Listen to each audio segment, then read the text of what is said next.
Ladies and gentlemen. Welcome to another episode of World Discussion with Agent Smith. But who is Agent Smith? He's a friend of mine, and we had lots of rich and fun conversations back in university and after. And now we host them here on Twitch, where we talk about current events, world history, foreign policy, economics, and the questions that you have for the chat. We are not experts, so if we get stuff wrong, let me know. And we're going to jump into the conversation here with Mr. Agent Smith. Oops. Agent Smith. I've pushed the talk on. Agent Smith. Hey, how are you? Doing pretty well. How are you? I'm doing okay. As you cough. Yeah, well, you know how it is. You a bit sick, sire? No, not sick. It's just, throat is scratchy, and it's, what do they call them? Allergies, that kind of thing.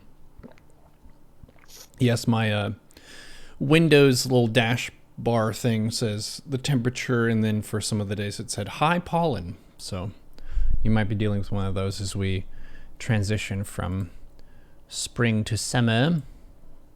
Yeah, Texas is pretty bad about that, unfortunately. Yep, because it's low rain, and rain is pretty good at clearing the pollen in the air out. Huh. I had never thought of that. Yep. It's an interesting point. Yeah, if you ever check your air quality in your area, you can usually do it on your weather site for your area. One thing that I've noticed is immediately following a day of rain is when you usually have peak air quality, because it clears out a lot of the particulate matter like dust and pollen and things like that, because the water droplets catch it and pull it to the ground. Interesting. Well, I might be able to trade you a fact in exchange for that. I was watching a YouTube video about pollen and why allergies have been getting worse over the past couple decades. And apparently some of it has to do with this change that happened in the mid-20th century in the United States, in which it was recommended that urban designers basically only plant male trees instead of a mix of male and female trees or just female trees. And the result is that there's a disproportionately large number of pollen-producing trees in cities in particular. Is that because they don't want to have the trees like reproducing and propagating on the streets because it would be indecent? No, I don't think so. I don't think people are quite so concerned with such an issue. I think what was mentioned in the video is that apparently it's a hassle to deal with the seeds from the female trees. They kind of mentioned it in passing, so I don't really know how substantive that was, but that was the nominal excuse given. Yeah, chat is saying that female trees are fruiting and they drop things that make messes / smells and attract bugs. Oh, there you go. I would defer to chat on that. But trees do produce a good deal of oxygen, so thank you, trees. Sorry that we're not being as egalitarian as we can be with tree populations. But we're trying our best. Yeah, the trees are fornicating. Avert your eyes! Well, how was your week? It was pretty solid. We've had a lot of successful raids. Our guild got the hardest boss in the game, and now we're working on the final boss, which is a similar level of difficulty to the previous one. But on Saturday, which was yesterday, we defeated Muru, which we took a long time to progress on in one try, which was super awesome. So that was a big win for the guild. And then I've had my rent jacked up for this apartment complex. Basically all the units have to have some percentage increase, and I talked to my parents about it a little bit, and I was like, can you negotiate this down? What is the protocol here? And whenever they give you your offer, you can always ask and see if you can get a better deal and then sort of give your reasons why. Maybe because you pay on time, you're a good tenant that doesn't disturb others, you're non-smoking, blah, blah, blah. So I gave my pitch, and I did end up getting a little bit cut off of it. It's still going to be increased from what it was before, but that was a fun real-life charisma check that I must have passed with a 15 plus, to use D&D terms. Well done, sir. Did you take off your shirt too?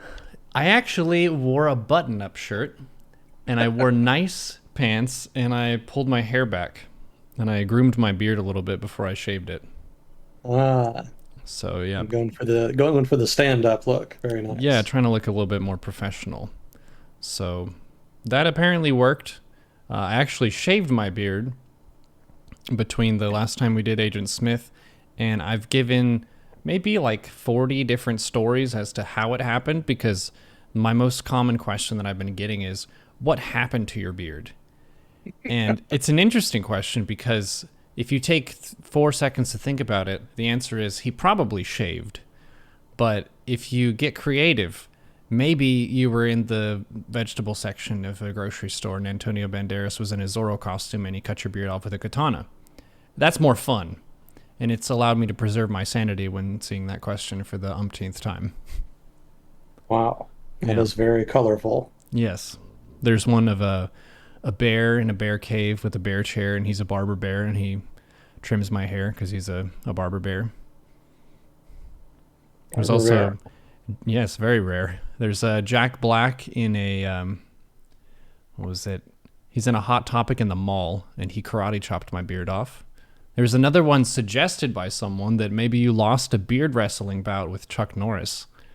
So we've had quite a few different stories just to pass the time. Wow, Yeah, a little creative writing there. it is. And it's helped me to stay sane, so that's win. Well, it looks good. Thanks. Yeah, it's makes me look like 10 years younger having it shaved off.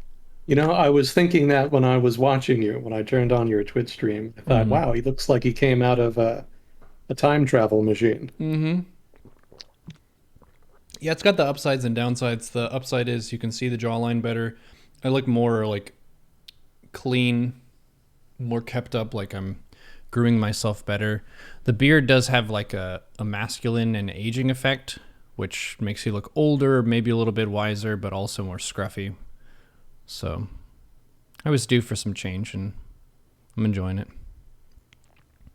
Change is hard for people, though. Anytime things change, there's an issue. And as a streamer, I'm in people's visual field, so my change in how I groom my face impacts their experience. So Yeah. it's fair there were going to be some questions.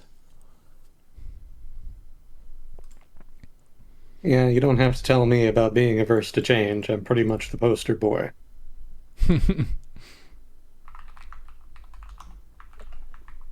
Well, was there anything that struck your interest this past week? Um, I haven't been super plugged in with the news. I've been catching up on a bunch of shows this week because a bunch of new shows started up again. I'm caught Oh, up yeah? on The Boys and on what else? Obi-Wan Kenobi. Those are both pretty big level shows that I'm current on now. Yeah, I haven't been watching much lately. Are those any good? Yes, The Boys, as a warning, is like hyper gory. Hmm. So if the violence and stuff is off-putting, I would recommend steering clear from that. The story is cool, and it has a lot of good cultural commentary that it makes, where it looks at different systemic problems in society and depicts them in an interesting way. And it doesn't really pull punches. One of the things that's kind of refreshing about the show is it punches at both the left and the right, so it feels more fair than some shows that clearly have one slant one way or the other, which might be fine. It can still be cool art and something if it's not perfectly balanced in its approach or whatever. But the characters are interesting. It really shows the what could go wrong of if they were heroes, which is the heavy contrast to the Marvel universe, for example, where heroes are, on the most part, like very righteous and good examples to follow. Whereas these, it's like heroes are mostly bad. There are a few cases where they're trying to do their best, but whenever they have a whole bunch of power, there isn't really a great system in place to build discipline. There was actually a scene, it's not really a major spoiler, but there's interactions between the heroes in the show and the US military. And these heroes have a lot of power, but they have basically no fighting discipline, so they end up doing tons of friendly fire, and it's just a complete mess. They're also very entitled with what they should get and what they should be allowed to do, and they don't really have respect for the chain of command. So it shows kind of like the all-star effect in sports. Having more powerful units isn't always necessarily better if they're not united in purpose. That was kind of cool to see, because a lot of the times, like in Marvel Universe stuff, the heroes are just so powerful and awesome and good that you throw them in the battle and it's always a net plus. Whereas for the boys universe, it's you throw them into battle and you just introduced a crap ton of chaos, and there's going to be a lot more death, and it's not necessarily good for you. Mm-hmm. So yeah, that teamwork is a skill. Definitely is, and it can also be trained too.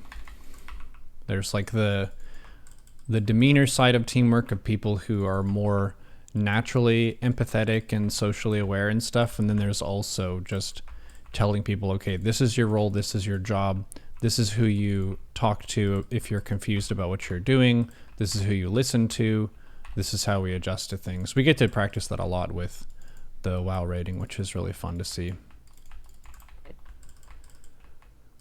But you can accomplish a lot more with a group than you can by yourself. Very true. Yeah, that's why the U.S. military spends so much on training. It's a big part of why the U.S. is so good, so to speak, at war. You know, the U.S. military makes sure that people, well, it's no substitute for experience, but training definitely goes a long way. As the old saying goes, it's better to I'll paraphrase since I can't remember the exact quote, but it's better to sweat on the training field than it is to bleed on the battlefield. Mm-hmm. Absolutely. When the stakes are not sudden, instant death. Yeah. And training is also very important because combat can kind of make it hard to think. Yeah. You know, people tend to think. Go ahead. You should train people to such a way that the proper response is their instinctual response, because they've drilled it in so many times. Because I've learned this from like playing those StarCraft marathon things that I did, where once you bonk because you're sleep deprived, you're not going to have all of your critical thinking skills and your flexibility and stuff. You're just going to go back to your like most basic planned response that you've practiced the most, and everything else is going to be very incompetent. So yeah, for soldiers and stuff, you want to make sure that they, when they're completely exhausted, they know the right thing to do, which requires a lot of drilling and stuff. You can't just explain it once and then expect them to do it. Yeah, exactly. Yeah, I was reading, I guess it must have been on Reddit, but it was a really nice turn of phrase. They used the phrase, you don't rise to the moment, you fall to your most basic level of training. Mm-hmm. And I think that's very true, based off of everything I've read about how people perform in combat. So that's all a part of teamwork, you know. Well, it's part of teamwork anyway. You know, you want to train so that you can interoperate with your squad mates, as well as between services at a more macro level. You know, all of that is challenging. Yeah, I was even reading recently that lawyers are becoming more common on the battlefield because there's so many sort of ambiguous situations where it's not clear whether or not a given action is legal. And so there's an increasing number of lawyers that are seated in frontline units to try to deal with those issues. Didn't know about that. Yeah, I'm guessing that's more of a war on terror thing. I don't know that that would be an issue in like a conventional war per se. But given how prominent, counterterrorism operations have been for the U.S. military over the past couple decades, that's a big part of what they do. So that's a significant change.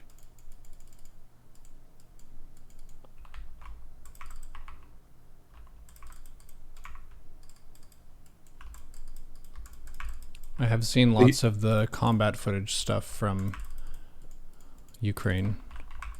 That's been one so of you've been the. watching some of that.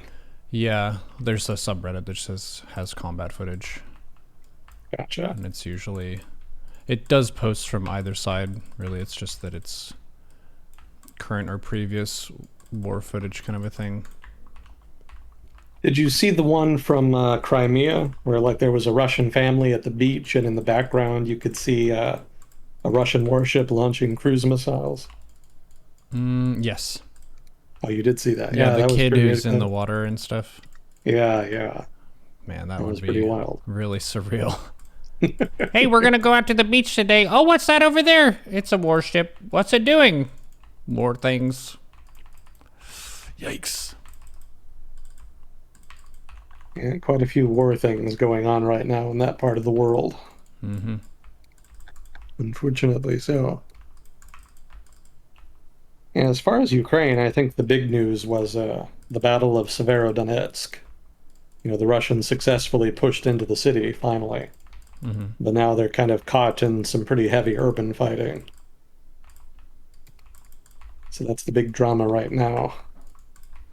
There were also a bunch of posts about uh, Putin being diagnosed with cancer. I didn't really look too much into that. I think Allegedly, that's been an ongoing theory for a while. Was that the reason that he would raise the stakes so much and go for full on war was because he knew that his time was limited, so he was just going to risk it. But I didn't yeah, really there's been see if that was rumors about that. substantiated. Yeah, there's been rumors, but there's been no proof as of yet. Although I did think it was worth noting that that FSB whistleblower guy, the dude who's been writing letters, he says that Putin has cancer. And we still don't know if this guy is fully legit, but some of the stuff he's predicted ended up coming true. He actually ended up predicting some of that stuff that happened in Moldova, like some of those mysterious explosions. He kind of talked about that a couple weeks beforehand. So it could be credible. He's been right on some other things. So that lends the idea of Putin being sick a little more credence in my mind.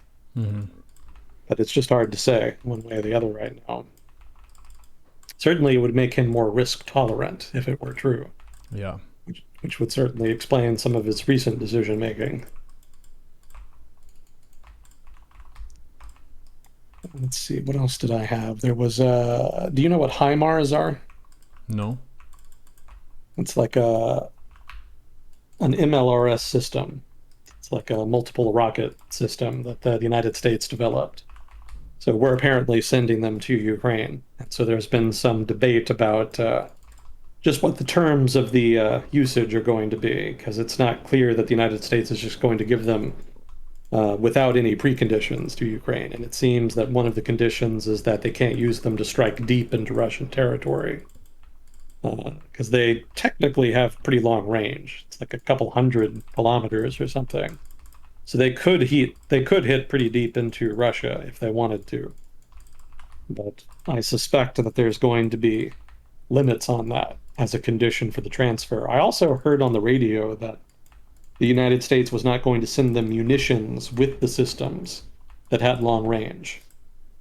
So it could be that addresses the issue there, regardless of what Ukraine wants to agree to or not. If they don't have long range munitions for the system, then there's not much else they could do. So that could also be something that the United States does to kind of limit their discretion there. But yeah, that should help them in Ukraine, regardless. It's a pretty effective system, and some of the munitions are probably going to be guided, which will be significant as far as countering Russian artillery power, which is sort of their main tool right now, certainly in the Donbass offensive, where it's featured prominently.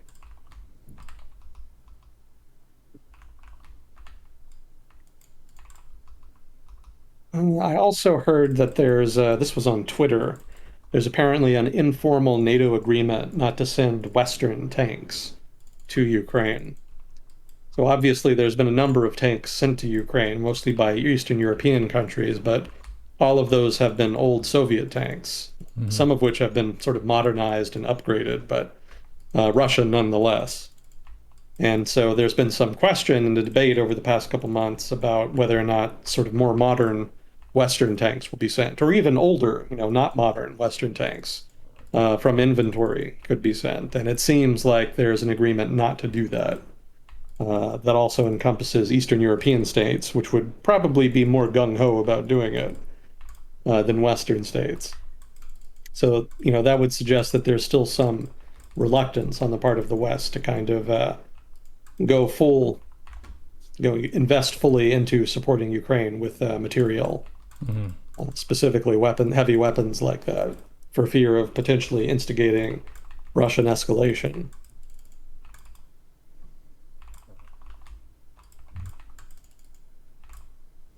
Let's see. And there was also some grumbling in the Ukrainian army. Some of the conscripts are apparently a little bit upset that they're not really getting fully prepared for war. They say that they're only getting 2 weeks of training and then being put into what is in effect a modern conventional war, fully replete with heavy artillery, heavy weapons, etc. And they don't really feel like 2 weeks is enough for that, and they're probably right. But I don't know that, to be fair to the Ukrainian government, they don't have a lot of choice. They basically just have to mobilize as quickly as they can to try to offset some of the numerical advantage that Russia has. So, they have good incentive to do that. But unfortunately, the downside is a lot of unprepared soldiers, citizen soldiers, no less. I think somebody in chat put it really well the last time we talked. They were saying that, what was it? Winning through numerical superiority is not very popular with the numbers, something to Hmm. that effect. Let's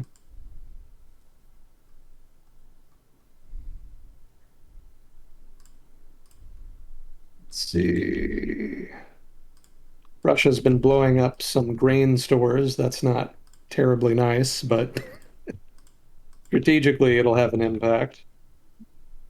Let's see. Denmark is having a referendum on taking part in EU security policy. They had a buy on that, an exemption, but it looks like they're going to try to waive that so that they can be a part of the European Union's mutual defense group.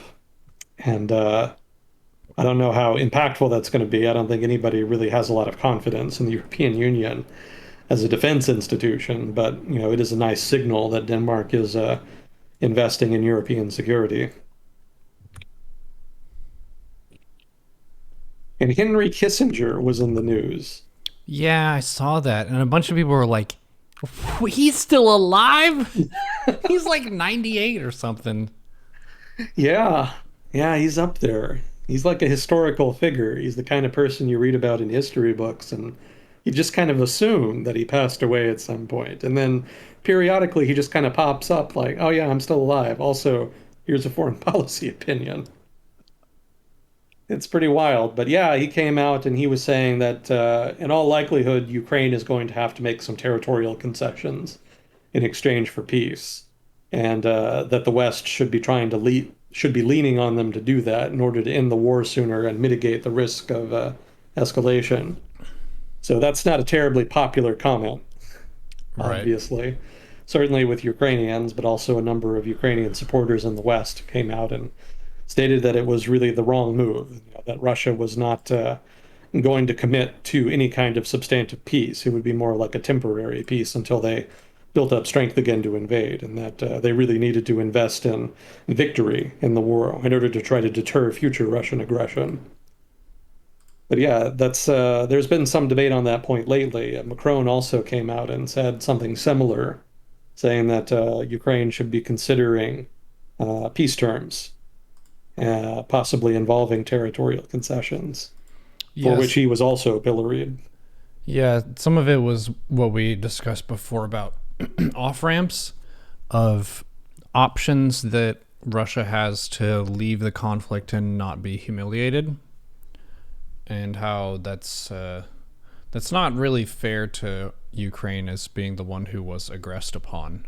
Like for them to Yeah. have to concede something because something bad happened to them to help their ego on a like human rights sort of capacity, that doesn't make sense to do. It could be a compromise that potentially saves lives, but the territory changes, so you're basically ceding large areas of your citizenry to another country that just attacked you. So that also doesn't seem good to them to do. Mhm.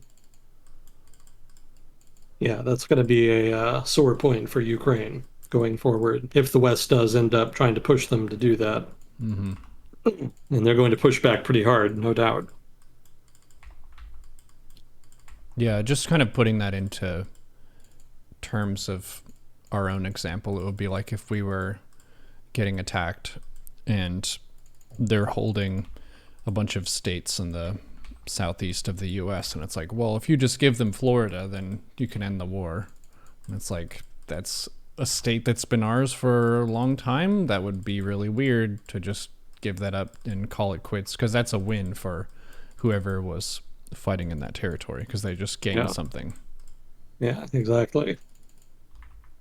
Yeah, I also don't think it's very good argumentation because I think it overstates the risk that faces the West.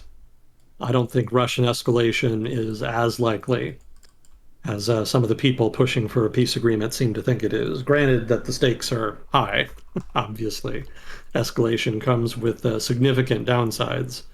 But that said, I don't think the Russian government is going to be well inclined to do that, periodic death threats notwithstanding. Mm-hmm. I see that more as cheap talk than a substantive set of threats that they're actually going to do something. I think a strong response is sort of befitting the situation, strategically speaking. I don't think cornering Putin or what have you is really all that big a deal. I mean, I don't even really think he's going to lose power. Even if, like, Russia explicitly lost the war in Ukraine, I think his followers would probably just give him a pass. Mm-hmm. His hold on power is pretty strong, and the regime's hold on power is pretty strong. They have lots of authoritarian tools in place in order to try to deflect any substantive criticism. Well, the way that I would think about it is they don't have any clear alternative right now of like Hmm. some other party or group that has maybe not equivalent hold on power, but like a decent chunk of influence. Like, I don't even know who would get power next if they did decide, hey, we don't like Putin. Well, it's been his group that has been in control for a really long time. What would the other option even be? Yeah. Yeah, most likely, even if he did leave, he would just be replaced by somebody within his own patronage network, and they would Mm-hmm. propagate that network and continue doing much the same thing as Putin was doing. Yeah. Yeah, there are opposition figures in Russia, but none of them really have the heft politically to substantively threaten the regime. And I And don't know that there's even all that strong a constituency that they could lean on in order to try to challenge the regime in the first place. yeah, and once they do, they either disappear or get thrown into jail. Yeah. Yeah, that's the other aspect. Russia's politics have been getting increasingly authoritarian over the past few years. And in the past few months in particular, there's lots of new rules and whatnot about what you can and can't say. Mm. Yeah, I was listening to a YouTube video. Well, not I was watching a YouTube video, and it had two prominent Russian YouTubers talking with each other. And one of them noted that, before the war, there was a sense that, you know, there was a lot of things they disagreed with uh, as far as what other people thought. They disagreed with a lot of people in Russia about the government and whatnot, but otherwise they felt like they were still Russians. But after the war, they increasingly feel like they just don't have a place in the country. They feel like outsiders, they feel discriminated against. So, as a critic of the government, it's an increasingly hostile environment in Russia. Mm-hmm. And a lot of people who previously were willing to stick it out are now really changing their mind. And there's more and more people seriously looking at getting out of the country. Yeah, that same video had one, I guess, girl, and she's pretty young, at least from my perspective.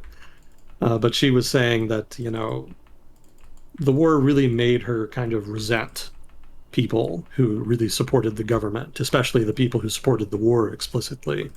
Hmm. And, before she was just kind of frustrated, but when the war started, she was really surprised by how, in her words, how cruel people were. And she kind of feels like those kinds of people are dangerous and that she doesn't really feel safe anymore like she Hmm. did before in Russia. So there's kind of a change in that sense. But yeah, I mean, that just gives you an idea of how hard it is to be in opposition, to be in the opposition in Russia, and the lack of alternatives. There's just so much support for the government, even if it's qualified support, even if people support it out of convenience or apathy or cynicism or what have you. It's still not it's still not the kind of opposition you would need in order to try to really make the government feel sufficiently threatened to change course on its foreign policy.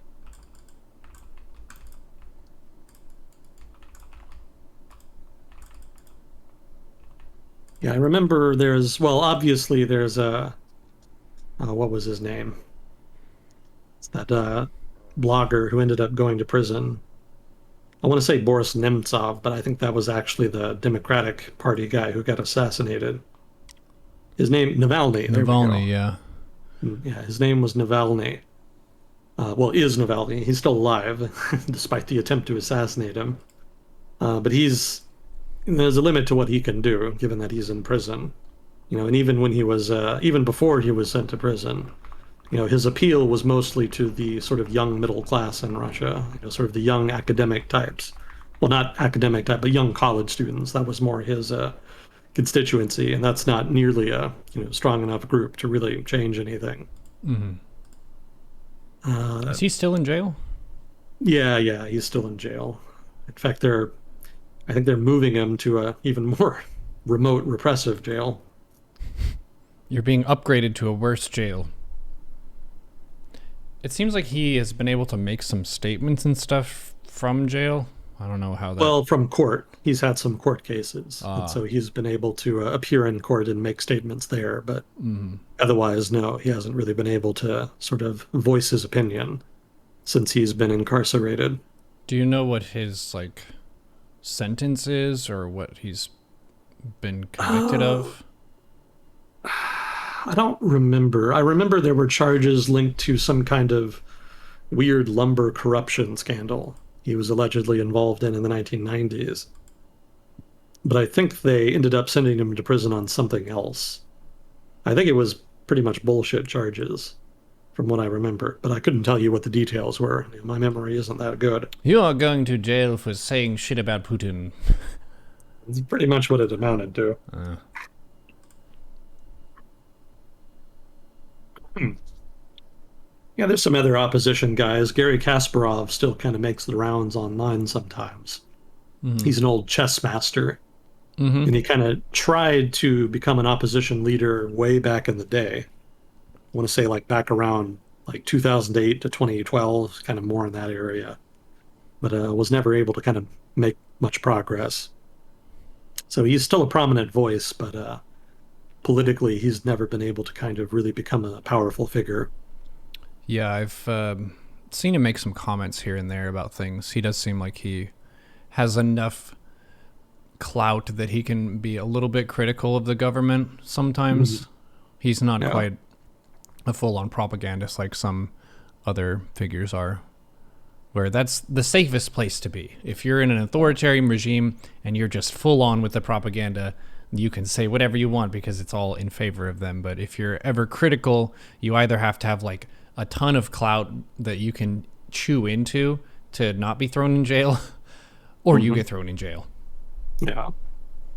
And Kasparov is a household name around the world. I think a lot of people who don't even follow chess, that's one of the names that they've heard of. He's the snake chess player who will slowly choke out his opponent by controlling the field over time. Yeah, I'm not familiar with his chess background, but yeah, he was one figure. I think there's been a couple others, but none of them have been able to kind of stick around long. Mm-hmm. Yeah, some of them Well, obviously, some of them have been assassinated at this point. That's kind of more of a more recent thing. But even before that, the government would go out of their way to make your life very uncomfortable if you were a prominent opposition figure. There was one woman, I don't remember her name, but she ended up having her house bugged and a camera secretly being placed in her bedroom. And she had some footage of her having sex with, her, what was it, her boyfriend or something? Hmm. No, actually, no. You know what it was? There was a male politician who was an opposition figure, and she was a journalist who did some criticism of the government, and they had a relationship together. I Hmm. think it was an extramarital one too, and so they had some video of them together that was released online in order to discredit them. Ooh. Your So the political government, opinions don't have any value. Why? Because you had sex outside of wedlock. Wait, what? Oh no. yeah, it's an old move, but it works. Yeah, just like get any dirt that you have on them, even if it's off topic of what the issue is about. Yeah. Yeah, I don't even know that it really changes minds that much. It's more about just sort of bolstering support amongst your core constituency Hmm. and trying to discredit any potential threat so that it's harder for them to kind of reach your constituency in the first place. Yeah, well, a lot of people, I think, just normally try to put other people into categories of good person, bad person.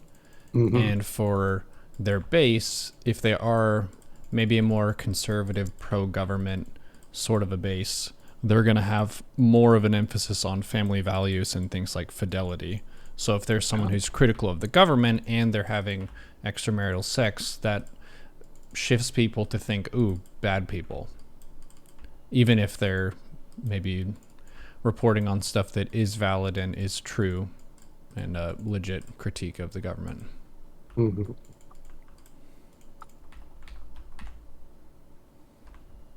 Well, let's see. Kissinger. So there's been more reports about Ukrainian citizens being relocated, quote unquote, into Russia. It's still not entirely clear what's happening to them. Ukrainian media has lots of stories about them basically being forced to live in some of the more economically depressed parts of Russia, including way out in the Russian Far East. But it's a little hard to verify some of that. At the very least, we've got interviews with people who have been relocated into sort of the border area between Russia and Ukraine. So certainly they've been at least been relocated there. There's also been some reports, which I think are more credible, about filtration camps. Allegedly the Russians are taking the Ukrainian citizens they have and are trying to screen them to find people who have military backgrounds, intelligence backgrounds, or maybe even just backgrounds in things like hunting that could make them possible threats as far as being potential insurgents.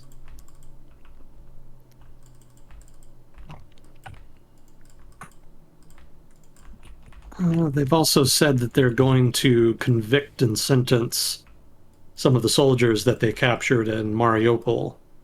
They say they won't consider any prisoner exchanges of Mariupol's defenders until they have been, quote unquote, properly convicted and sentenced. So we're probably going to have some tit for tat war crimes trials between Russia and Ukraine. Ukraine's already had some war crimes trials with some of the Russian prisoners they have for the cases for which they have substantive evidence anyway. So I suspect Russia is going to have some, show trials for the Mariupol guys, and then they'll probably offer them up in exchange for some of the Russian prisoners who've been convicted of war crimes in Ukraine, I would Mm-hmm. assume.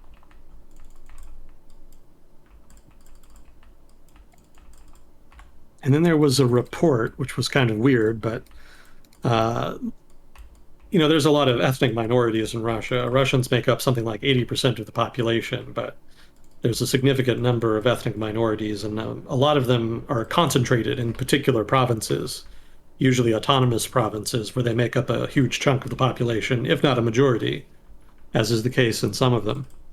And so one of the prominent minority groups in Russia, minority ethnic groups, I should say, is the Buryats, whom are from the autonomous oblast of Buryatia. I'm sure I'm mispronouncing that, but that's my best attempt. And some of the Buryats who are serving in the Russian army, which there's a good number, ended up in a gunfight with some of the Chechen fighters fighting with the Russian army. And, the Chechens are kind of notorious for running around and being sort of TikTok warriors. They make a lot of social media videos, but allegedly they're not actually engaging in a lot of fighting. The Buryats, in contrast, actually are basically frontline soldiers. I would add here as a side note that ethnic minorities make up a disproportionately large share of the infantry in Russia.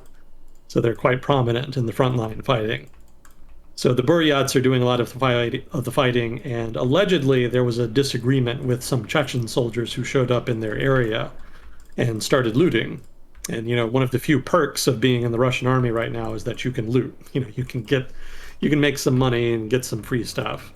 And apparently there was a substantive disagreement about what in effect were looting rights in their area, and that resulted in a gunfight between Chechen and Buryat soldiers. So that suggests some interethnic tension there, and it kind of shows again why morale is supposedly pretty low in the Russian army.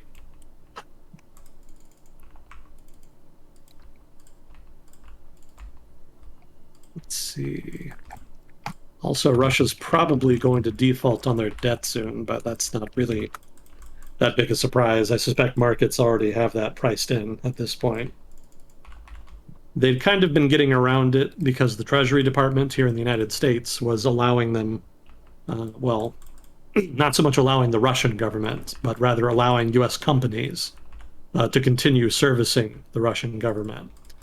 There was basically a grace period in which they were granting companies that held Russian assets and had Russian accounts to unwind those commitments so that they could avoid running afoul of sanctions of one sort or another. So that grace period is now coming to an end, and the Russian government will basically no longer be able to have access to its US dollars or assets. So that's going to make it very difficult for them to continue to pay debt that they have maturing over the next couple months. And so they're probably going to end up either engaging in some interesting gymnastics of some kind in order to try to produce the hard currency necessary to pay off that debt, or more likely they're just going to have to default on it. So that's probably going to be oversold in the news. Again, markets probably already have that priced in. It's kind of been expected for a while. So there's probably not going to be a lot of waves made, but it will make headlines. It'll be the first Russian sovereign default since, I think, after World War I. Well, actually, technically, it would have been during. I think it happened in like 1917 when the Bolsheviks seized power. Bolsheviks weren't too keen on paying off Russian sovereign debts to capitalist countries, obviously, so they ended up defaulting pretty quickly. But ever since, they've been pretty consistent. That is to say, the Russian government has been pretty consistent with its debts, so that's a significant marker there. If they default on their debt, what are the consequences? Well, their credit rating will fall, obviously. But beyond that, the consequences at this point will not be all that substantive. Again, it's been expected that they would default for a while and they would have trouble paying off debt. So it's not as though there's been a lot of takers as far as Russian debt for the past couple months. But that'll continue, basically. Very few people will be interested in taking on Russian debt. Partly that's just because of sanctions, but also even countries that are not observing sanctions, economic actors in countries not observing sanctions against Russia will probably be reluctant to take on Russian debt just because the Russians will have trouble paying it off. Mm-hmm. Maybe they'll have some kind of alternative arrangement where they can use one of the alternative payment systems that's been developed by Russia itself or maybe by China. And then maybe they can pay the debt off in something like renminbi or, maybe even in rubles or some such. But those are relatively risky currencies compared to some of the more established currencies on the market. And I don't know that there's a lot of big companies or traders that would really be willing to take on the risk. They would probably have to get into something like the gray market to find investors like that. And while there probably would be people on the gray market internationally who would be willing to do that, I don't think that market is large enough or liquid enough to really provide all of the resources that the Russian government would want. Certainly not enough to replace the kind of liquidity that's on offer in international markets in the West. So basically, they're going to have trouble borrowing money. So that's going to be a problem. In so much as they can find money to borrow, it's going to be more expensive. They'll have to borrow that at a higher interest rate, most likely. And in so much as they're having to agree to pay the money off in currencies that are more unstable than benchmark currencies, they're also going to have to, well, whoever's lending them money will have to take on relatively more risk in terms of currency risk. So that's not so much a problem for Russia, but it is going to be a problem for whoever takes the risk of lending to them. And I think those would be the main issues going forward for them. But yeah, it's not going to be like a big dramatic thing. You know, markets have already adjusted in advance of it, so it'll just be something you hear about in the news, basically. Mm-hmm.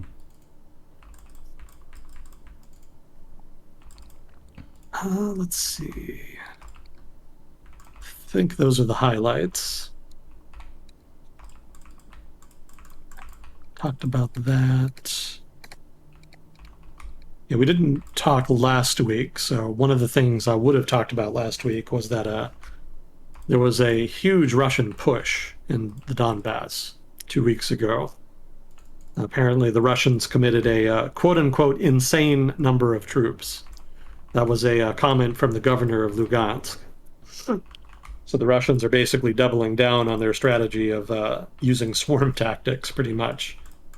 Well, artillery obviously is the crux of their tactics right now. So they'll basically just lay into a given area with artillery over an extended period of time, and then they'll just throw troops into the area. And, you know, even with all of the problems that Russian infantry have had, a thoroughly bombarded area is going to inherently be weaker. So the Russians have proven pretty adept thus far at making incremental gains, you know, through this sort of bombardment and advance strategy that they have.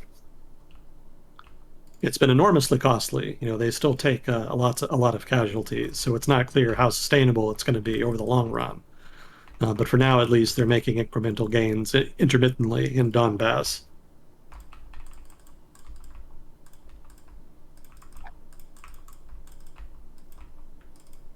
See, I guess that's all I had. As far as Ukraine, anyway. I did see a headline, I think it was 2 weeks ago, talking about more information about the situation in China with the Uyghurs. Yeah, there was a big leak. There was a... Oh, hang on. Sorry, I'm leaning back in my chair. It might be harder to hear me. Sound fine still to me? Okay. Yeah, there was a leak of government documents from Xinjiang. And they have a lot of evidence, basically, of what's actually happening to the Uyghur detainees over there. And, you know, basically it's pretty much what's been long suspected, which is that it's not really, you know, educational centers or skills centers. It's concentration camps where people are being forcibly incarcerated and then indoctrinated, basically. Mm-hmm. You know, forced to learn Chinese language, you know, Mandarin, and forced to abandon their religion and other sort of ethnic identity traits. Mm-hmm. It's an attempted assimilation, basically. So, you know, there was a lot of photographs of people who had been incarcerated and public officials kind of talking with each other about what they were doing and the kinds of things that they needed to do in order to suppress Uyghur identity. So if it's a legit leak, and it seems like it is, then it basically just proves what people have been accusing the Chinese government of for the past couple years. So no surprises per se. Beyond the fact that the leak happened in the first place. You know, I'm still not entirely sure who would have leaked it. Maybe hackers, maybe some activists within China, you know, within Xinjiang. Mm-hmm. But whoever it was gave quite the haul to Western media companies. How much information was in it? It was like photographs mainly. Photographs and documents, Mm. specifically emails and communiques. Things like official government memos, email correspondence between officials in Xinjiang, things like that. WikiLeaks type stuff, basically. Mm-hmm. Yeah, the New York Times, well, there's a consortium of media companies that kind of work together on big projects like this. And the New York Times was among them. And so they published a long form article about, what they'd found. So, anybody who's interested in the topic can kind of, I would defer them to that article. But yeah, there wasn't anything that really surprised me per se when I read through it. It was more just the usual, pretty much corresponded with everything we've heard up till now. So yeah, that was a big deal. What else has been going on? There's been a lot of stuff happening, but not necessarily a lot of stuff that's off trend. Like Hong Kong's government is getting more oppressive, but it doesn't really surprise anybody. That's been a trend for a while now. There's a former head of police who ended up becoming the new chief executive in Hong Kong. Mm-hmm. And they've all but banned the commemoration of the Tiananmen Square massacre, which had been an annual event in Hong Kong, but now is de facto banned. Yeah, the writing is kind of on the wall as far as the future of Hong Kong politics. It's pretty clear they're not going to really allow substantive dissent in Hong Kong. There could be some minor dissent allowed. I think there will probably be more room for dissent in Hong Kong than in mainland China, but it's just not clear where those boundaries are right now. Mm-hmm. Yeah, the recent article I was reading was that there's a university in Hong Kong where the students are sort of spreading these little statuettes that are replicas of the statue that the protesters at Tiananmen Square back in '89 built. And they've been kind of putting them, well, maybe even hiding them to a degree around campus as a kind of protest against the government. Mm-hmm.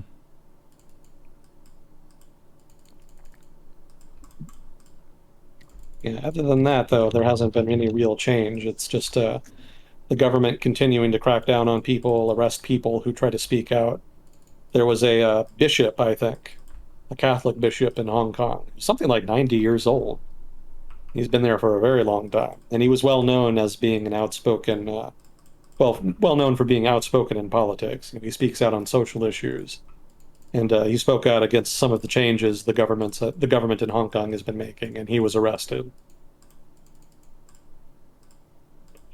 Yeah, so no surprises, but just more trend stuff.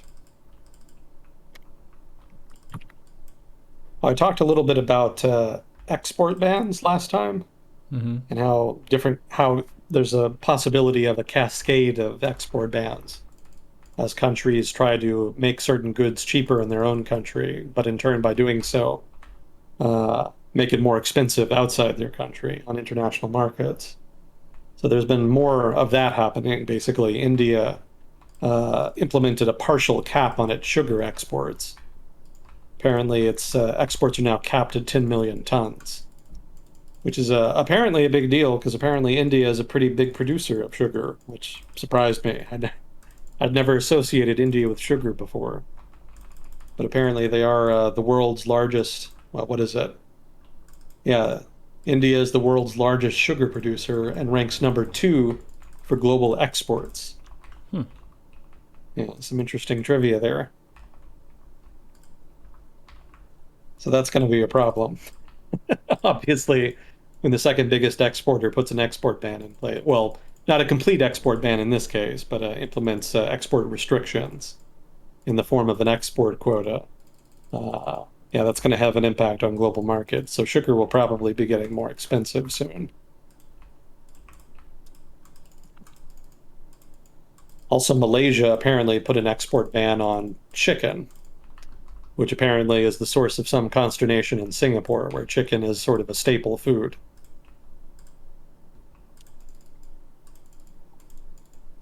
Yeah, it's the kind of thing that's politically popular, but it just creates difficulties internationally. And once everybody starts doing it, it also kind of creates a negative feedback loop to the point where it ends up creating more problems than it solves. Malaysia may save money on chicken within Malaysia, but if all of the major exporters around the world implement export restrictions, that's going to have a big negative impact on Malaysia. That's going to be much worse for them than any potential gains from lower chicken prices. So it really behooves countries around the world to not do this and to try to make agreements in order to coordinate on things like high prices and inflation and whatnot.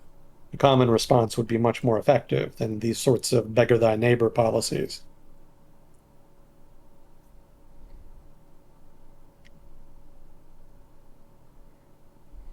And speaking of inflation, there's a drought in the US that's going to cause some problems later. California is the country's, that is to say, the US's leading producer of fruits and vegetables. And the big drought happening right now is negatively impacting planting to the point where fruit and vegetables are probably going to be expensive later this year during harvest time when they would normally be producing lots of that. So, something else to look forward to getting more expensive, basically. Yeah, we're getting plenty of rain here in Seattle. That's a consistent thing for us, but I think California normally has droughts. The question is how bad are the droughts going to be this year, and it seems like fairly bad. Yeah, I was reading an article about it, and they were suggesting there was a possibility of a dead pool, which is apparently when a reservoir is sufficiently empty that the dam can no longer produce electricity. Oh, Yeah, it's been pretty bad. It's not clear if that's going to happen yet, but it's a possibility. The fact that they're talking about it at all illustrates the problem. Maybe building giant cities in the middle of the desert wasn't the best idea in the first place, but it's kind of a sunk cost at this point. Yeah, apparently part of the problem is that there's, well, maybe I shouldn't say not enough dams, but in the article I was reading about this, they were saying that the state of California has been blocking a lot of proposed dam projects that might have created more reservoirs, such that there would not have been as much of a water shortage. And apparently they've kind of changed course on that and are now reconsidering their traditional opposition to new dams.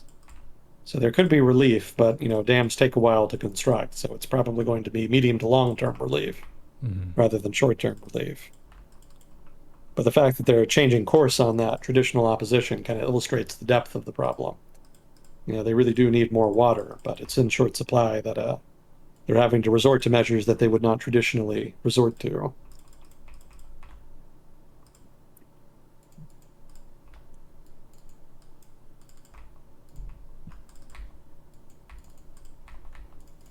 Tunisia was in the news again. Do you remember President Said in Tunisia? is he the one who stepped up after the Arab Spring? No, no, he's the guy that seized power last year. Oh, Yeah, he did it with popular support. People have been kind of frustrated with the government since the Arab Spring. There were high hopes when the country democratized that the government would be able to resolve some problems that the Ben Ali dictatorship had ignored, particularly the struggling economy. But they were not able to do that. And so a lot of people are kind of sour on the whole democratic experiment. And that created room for a sort of quasi-populist figure in the form of this Said guy to basically take control. He won the recent election for the presidency, I think last year or so. He was not a explicitly populist figure. There was actually another guy who was even more populist. But he has taken his mandate and run with it. He's gone out of his way and dissolved the National Assembly. Well, maybe it's not the legislature. He dissolved the legislature. He's criticized opponents. He's enacted a state of emergency. He's rewritten the Constitution, for which there's going to be a referendum, I think, next month. Pretty bold moves overall, you know. And the most recent thing is that he fired 50 plus judges whom he said were he basically accused them of terrorism, but also he said that they weren't doing their jobs. So he's really taking a forceful approach to reforming the country. And it's not entirely clear just what he has in mind. You know, if he's trying to make substantive reforms to make it easier to govern the country, or if he's basically just laying the groundwork to enscone himself in power over the long term. But regardless, the ball is very much in his court. You know, the public still supports him broadly. He's encountering some substantive opposition from some significant institutional actors, specifically the largest trade union in Tunisia has come out against him and is actively campaigning against him. And then, of course, some of the opposition political parties, which are still intact, are actively campaigning against him. But it's an uphill fight without public support. You know, so thus far he's basically had his way, and he may yet win, you know, whatever changes he wants and impose his vision for the country. Again, it's just not entirely clear just what that vision is, but it seems like he's going to be able to achieve that. So pretty much eyes on Said at this point as far as Tunisia's future. It's unfortunate that Tunisia kind of ended up here. You know, there were high hopes outside of Tunisia that the Arab Spring and democratization would have a major positive impact on the course of Tunisian politics and political culture, if not also political institutions. Didn't the Arab Spring start in Tunisia, or was that It just one of did. the early ones? It Oh, it did. did And for a start there. long time, Tunisia was considered the standout success of the Arab Spring. But in the past few years, basically it shifted to become the only success in the Arab Spring. And now it seems like it's not even really a success. It seems like the democratic experiment is encountering some rocky territory at this point, and it could yet fail if Said basically just enscones himself in power and dismantles checks and balances in Tunisia, which is possible. Yeah, and checks and balances would be one of the most important parts of having a democracy where no branch gets too overpowered. Yeah. Yeah, as is, I think if I recall correctly, the changes that he wants to make to the Constitution in part involve empowering the presidency, and creating a presidential system in which the presidency has much broader discretionary power than it currently has in Tunisia. And, you know, if you give enough discretionary power to any branch of government, effectively, you put them in charge. You know, there's not a sufficient check to stop them from imposing their will. And so at that point, your government basically starts breaking down. If you have an enlightened dictator, then maybe it works out because maybe the stuff they're doing has a positive impact. But more likely, they're just going to enscone themselves, you know, try to eliminate potential threats to power and then stay in for the long haul. Basically turned it into their little personal fiefdom. So whether or not Said does that is what people seem to be watching right now.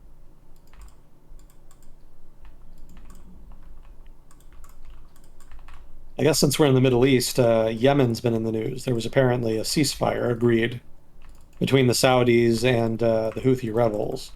And it's actually held for about a month now, maybe a little more.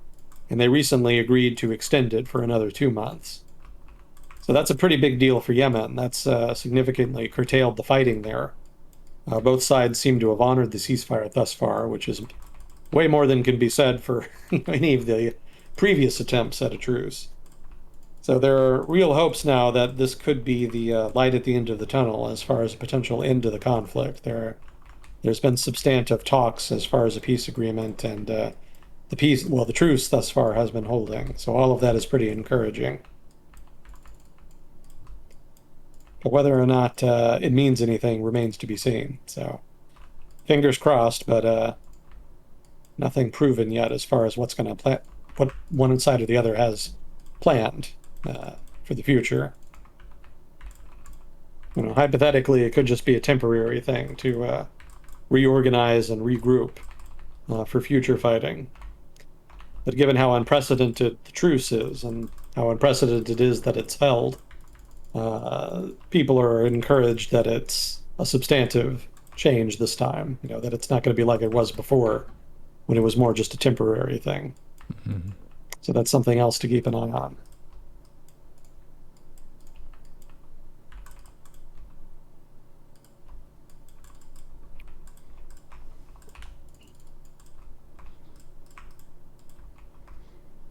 Have you been following the Colombian election at all? I have not. What's going on there? It's a presidential election, and it's looking like, it's not for sure yet, but it's looking like they're going to get their first ever left-wing president. Hmm. Yeah, as is the establishment, political parties have been thoroughly discredited by their inability over the past, 10, 20 years to substantively improve things in Colombia. Obviously, the peace deal with FARC was an achievement, so that was an improvement.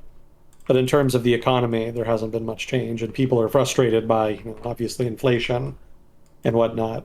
And there's been off and on protests over the past couple of years, in particular, over government corruption, police brutality, and also assassinations of former members of FARC. Some of the part of the peace deal one of the peace deal provisions is that former FARC members were to be protected, but the government has not entirely been holding up its end of the deal, much to the consternation of former FARC members. It's worth pointing out too that there's a lot of people in Colombia who also really hated that deal, and so some people actually are opposing the government for that reason, out of opposition to the deal itself. But everybody, regardless of perspective, has a reason to be upset with the status quo, basically. And that's opened the door for some opposition candidates who traditionally had basically been locked out of power. And one of them is this left-wing candidate who's running. I think his name is Santos. And he's been doing a really effective job at trying to lay the groundwork for victory here. Some opposition guys just kind of go big in terms of trying to make a name for themselves and keeping their name in the headlines and making dramatic stunts of one kind or another to try to make their claim to power. But in Santos's case, he's basically just been slowly building power over time. He's been in politics for 20 years now. He was mayor of Bogota. He's been kind of building his brand over time. And he's also been really smart about building coalitions. He's actually built alliances with some establishment politicians and other establishment actors within Colombian politics. And the result is that he actually has a surprising number of supporters who have traditionally been conservatives in Colombia. So he's a very smart political operator, from what I was reading. And that's put him in good stead. He's been basically putting himself in a position to take advantage of popular discontent with the status quo. And now that the moment has arrived, where people are not willing to vote for any kind of establishment candidate, he's stepped in. And it's looking like all of his patience and hard work is going to pay off. So, that's really how you do it. That's how you really kind of get into power as an opposition candidate. You lay the groundwork over the long term and you make strategic alliances. That is the most impactful, effective way to engage in opposition politics. Something a lot of would-be reformers can learn in other countries.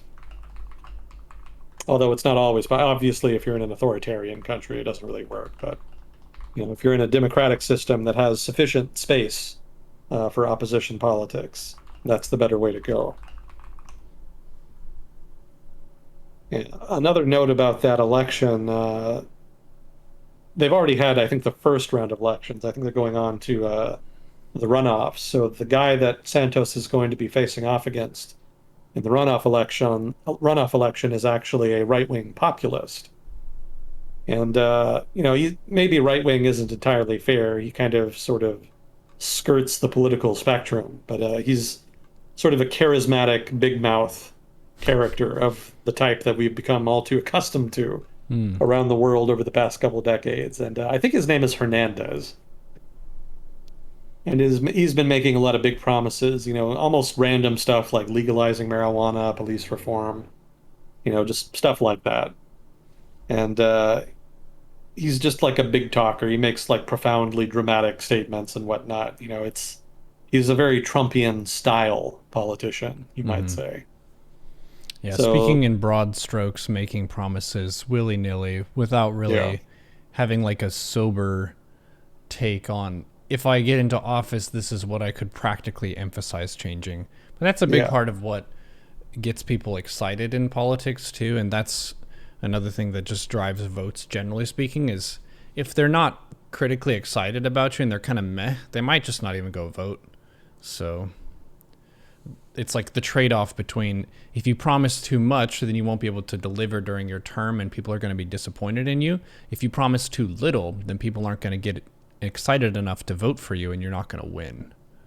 hmm So you're trying to strike that balance of, I think like the ideal to win and deliver some stuff would be to promise a little bit more than you can deliver, but what you would like to in the ideal case. And then you try to accomplish as much of that as you can, but you might have a few things that don't get fulfilled during your term.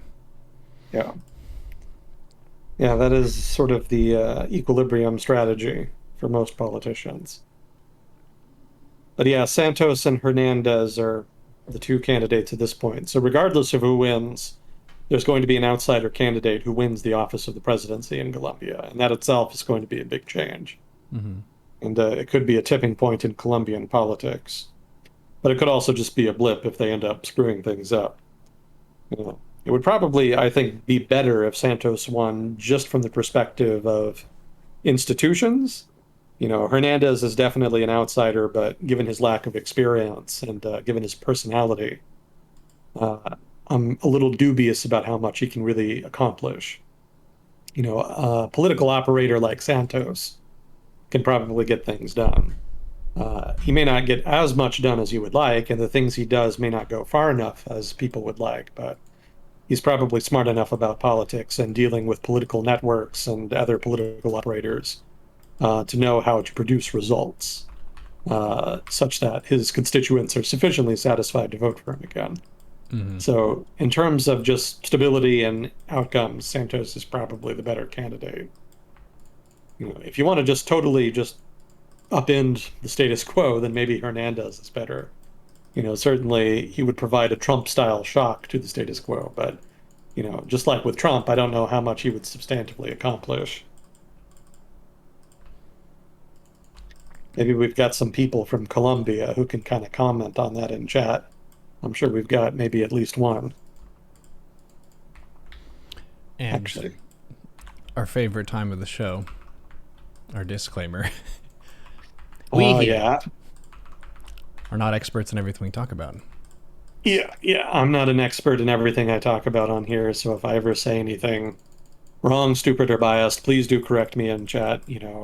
If I'm wrong, I want to know more than anybody, so participation is encouraged in that regard. I don't read chat while we do this, but I will read it eventually. I can't really walk and chew bubblegum at the same time. But yeah, I'm not an expert on Latin America as a region or Colombian politics, but I was just reading about it recently. Yeah, there's been a lot of changes in Latin American politics over the past couple of years. Chile's got their new constitution pending. It's going to be more of a left-wing constitution, so that's a big change there. It's going to replace the constitution that was either designed or imposed, depending upon your perspective, by the Pinochet government back in the day. Argentina has been prototypically colorful in its politics over the past couple decades. I don't know that there's been much change in that regard, but certainly there's been a lot of churn.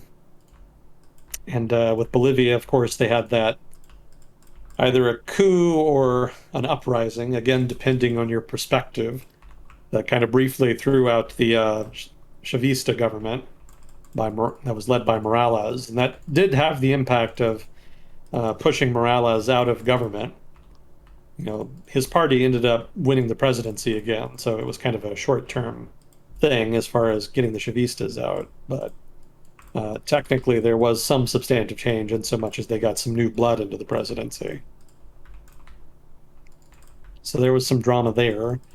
Brazil has had the Bolsonaro drama. I think most people are pretty familiar with that. Actually, when was the last time we talked about him? It's been a bit. We talked about his code response a little bit. We talked about his comical push-up form. It's been a while. Okay, so the recent thing about him and the upcoming presidential election in Brazil is that he's been gaining ground in the polls. He's actually been doing better. So before, people had kind of written him off. It was looking like he was lagging in the polls so much that it wasn't really feasible that he would win, and that Lula da Silva would almost certainly be able to win the presidency. But uh, as of a couple weeks ago, when I last read about it, Bolsonaro was performing much better. So unless there's been a break in that trend in the past 2 weeks, it looks like he's at least going to be competitive in the election, which means that he could hypothetically get a second term, which is pretty wild considering everything that's happened. Why? What's been the reason that he's getting an uptick?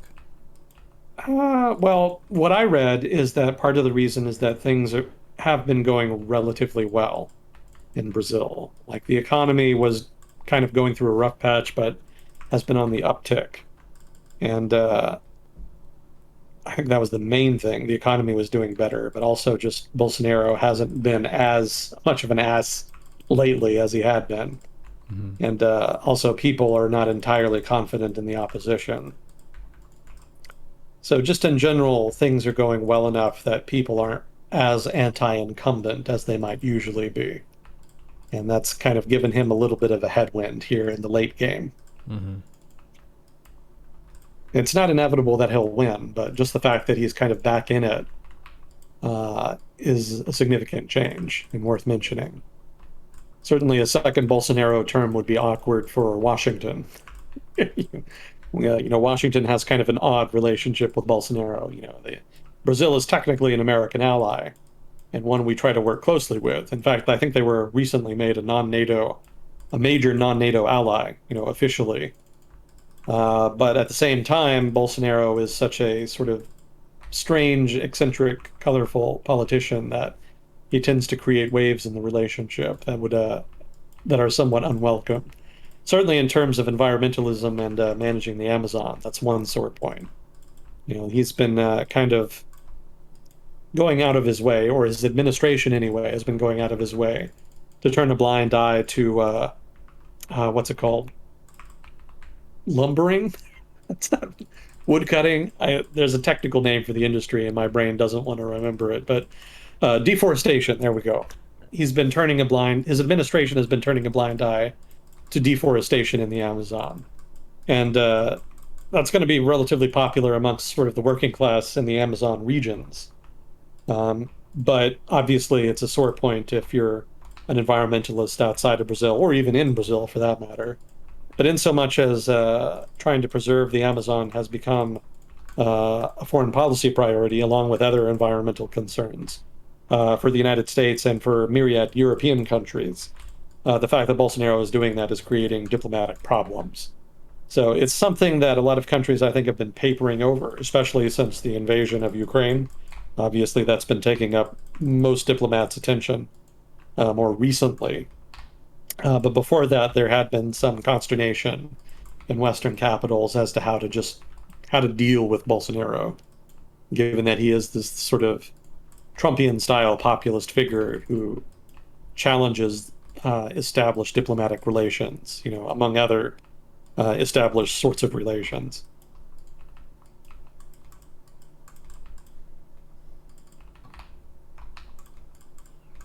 I don't think Venezuela's been in the news much recently. I need to look into that, though. I was betting that their agricultural production would get boosted. One of the big things that happened in Venezuela over the past 2 years is that they lifted price controls. And so hypothetically, that should reduce shortages in Venezuela and should improve the economy. Also, there were some pro-government analysts who were complaining that the government was abandoning socialism, which is a sign that they're kind of moving in a different direction. So that also suggests that the economy would start improving, at least to a degree. Ecuador had more prison riots. That seems to be a trend there at this point. They've had some big ones. I think, what was it, like 50 people died in the most recent one? Whoa. It was basically rival gangs fighting with each other. Hmm.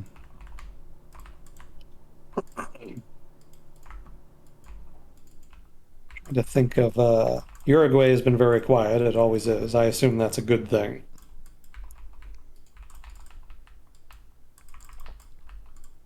I was reading recently, I guess this is neither here nor there, but I was reading well, actually, I wasn't reading, I was watching a BBC video where they had some Germans who were migrating to Paraguay in South America because basically they were upset about immigration. They're kind of more right wing in terms of political affiliation, and they didn't like the direction that Germany has been going in. And so they actually picked up and moved to Paraguay. It's an interesting move. So there's apparently a kind of decent sized little community of people like that who've done that. It's not the first time conservative Germans have moved to Latin America. They used to be really prominent before World War II. The United States kind of went out of its way to get rid of them, basically, over the course of the war. There was a big push during World War II by the United States to coordinate policy amongst Latin American countries uh, between them and the United States. And the United States, of course, was paranoid about Germans in Latin America because it assumed that they could be agents of the Nazi German government and that they would propagate German interests in the region and undermine American influence. It was it was pretty interesting to read about it when I was doing research for that podcast that I did on the Rio Treaty. Uh, the There were a lot of parallels between American foreign policy in the region then and American foreign policy during the Cold War. It was basically just like what the US did with Latin America during the Cold War, only instead of communists being the focus of suspicion, it was, well, obviously fascists, but also in particular Germans and Japanese. Mm. So any Latin American country that had a large community of Germans or Japanese would get a lot of pressure from the United States to basically strip them of their rights. That was sort of the more extreme end of what the United States was asking, but even some of the more reluctant partners would generally engage in things like nationalizations.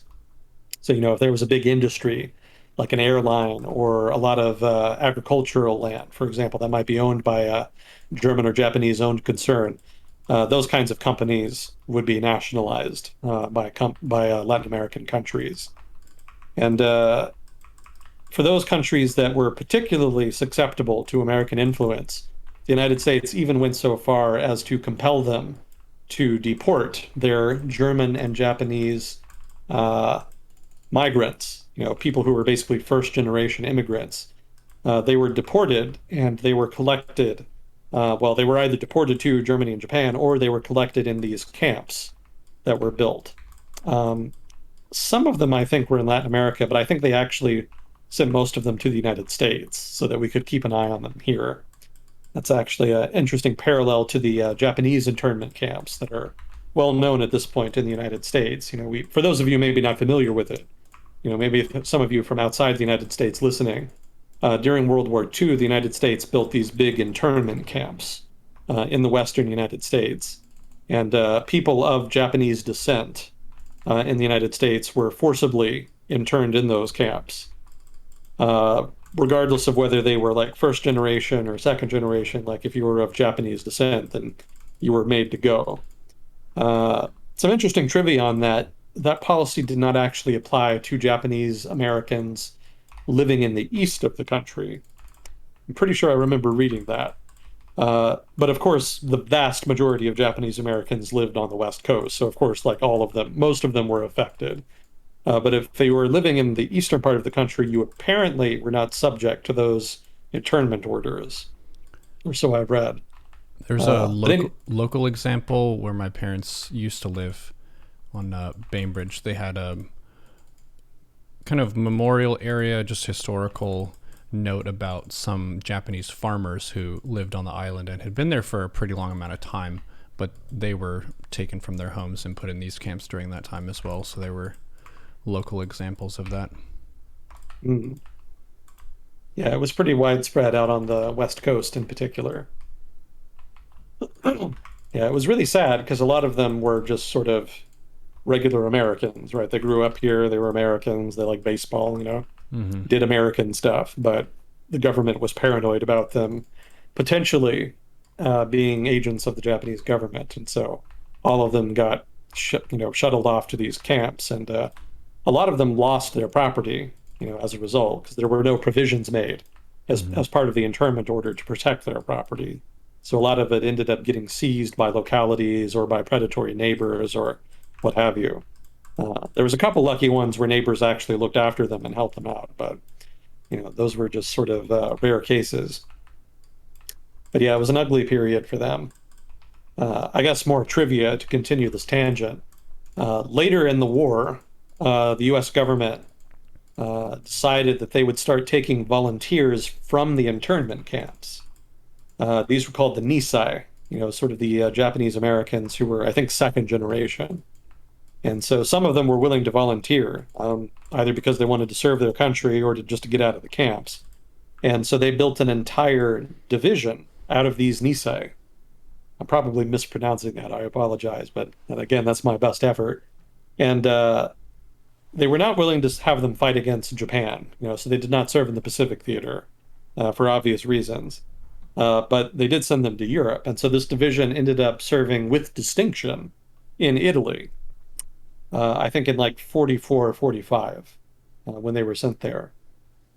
So more, I guess, just weird trivia. There was like an entire Japanese American division that fought in World War II for the United States in Italy. Hmm. And again, with distinction, I think it was the most decorated unit in the U.S. Army during World War II. They had some distinction like that kind of made them unique.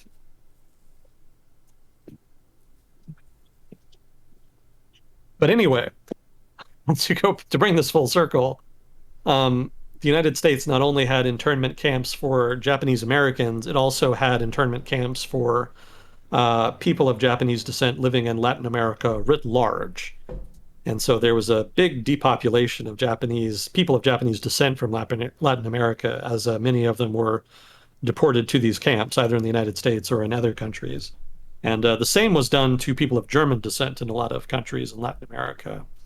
It did not happen as much in the Southern Cone region. So countries like Chile, well, specifically Chile, Argentina, especially Argentina, Uruguay, and Paraguay in particular, were very reluctant to engage in these kinds of policies of deportation or nationalization, even in some cases. And so they kind of resisted U.S. pressure on that count for a long time.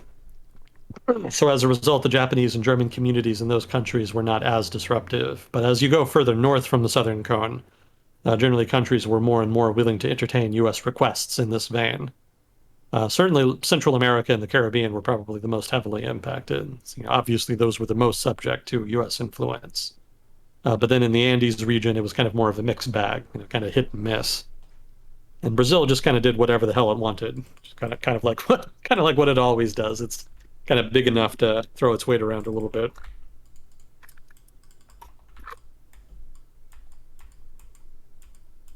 And Brazil was an interesting country in World War II. They didn't really want to get involved at first, but when they did, they kind of jumped in. And I think they were the only Latin America country to have ground troops fighting in World War II, if I'm not mistaken. They had a division that they sent out to fight in Italy. Italy had all the weird stuff. Basically, all of the Allies sent their main units to Italy at first when they first invaded like Sicily and southern Italy. But eventually the Italian front stalemated, right? It got just stuck and nobody could make progress. And so all of the frontline units got diverted away from Italy towards the UK in preparation for D-Day, the seaborne invasion of France. And so in order to replace their, frontline units, they had to replace them with basically whatever else they could find. And so that's why Italy in like 1944 and 45 has all of these really unusual units, right? They're not like main British or American army units. They were stuff like Free French divisions, Polish division, the Nisei division, Texas National Guard division fought in Italy, or the Brazilian division that I mentioned. All of these sorts of other category divisions ended up getting deployed to Italy to replace the mainline divisions as they were withdrawn in preparation for D-Day. But Brazil did fight. They did contribute troops there. I think Mexico contributed like a squadron of aircraft that fought in the Pacific theater. But I don't know that they had ground troops involved that I'm aware of. I think that was about it as far as contributions. If you're from Latin America and you know a contribution I'm not aware of, please contribute it in chat. I would definitely be interested in hearing it. Has Brazil thrown their weight around in the Ukraine conflict at all? No, they're barely. The official position of the Brazilian government basically is that they don't they don't want to have an official position. They don't really want to commit on it. So they've nominally voted in the UN in favor of the resolution that was condemning the invasion, but beyond that, they've not participated in sanctions, and they're not sending any kind of support to Ukraine, material or otherwise, that I'm aware of. Yeah, Brazil prefers to kind of stay within the region as far as its diplomacy. They don't really engage in a lot of big international stuff in other regions of the world. I remember the government at one point, when Lula da Silva was still president, tried to mediate an agreement between Iran and I think the Iran nuclear deal powers. And this is back when they were trying to still negotiating the original Iran nuclear deal. So I think Brazil kind of stepped in and tried to mediate and nominally got the Iranians to sign a agreement to try to mitigate their nuclear program. But the substance of the agreement was not really great. Like, it didn't really bind the Iranians to anything. So mostly it ended up just being for show. It didn't really amount to anything. And since then, I haven't really seen Brazil do much internationally. Most of what they do is more in like South America.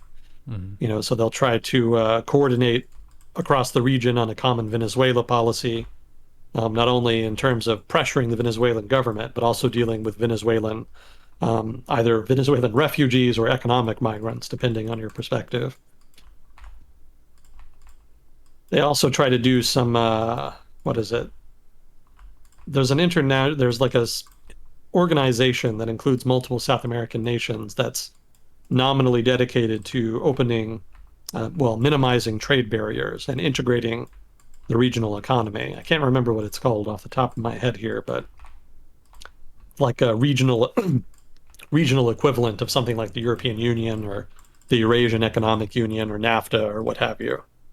So they do try to make improvements there now and again. I think multilateral institutions like that have struggled in South America over the past 10 years.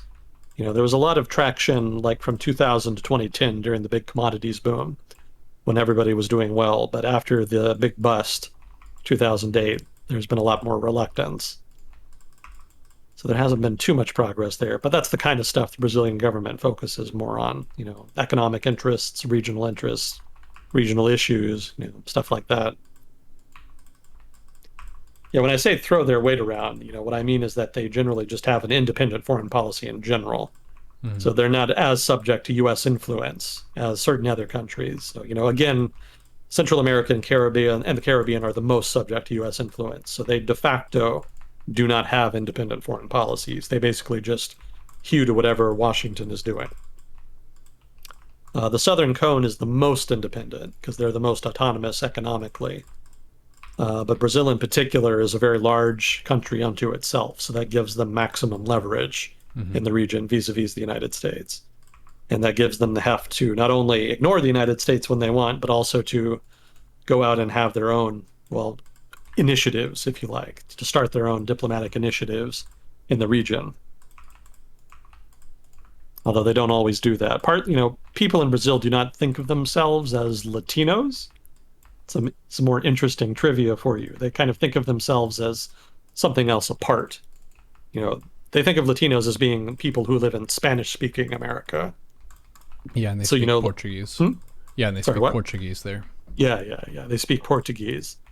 So, it's a different language and it's kind of a different culture. Obviously, they have a lot in common, but The linguistic barrier and some of the historical rivalries and barriers have meant that Brazil kind of evolved separately from the rest of the Americas.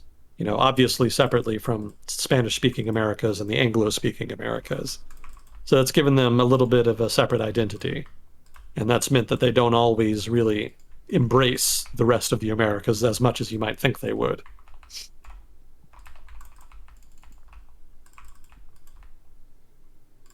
So yeah, I guess that's a little snapshot of the Americas there. How did we get onto that?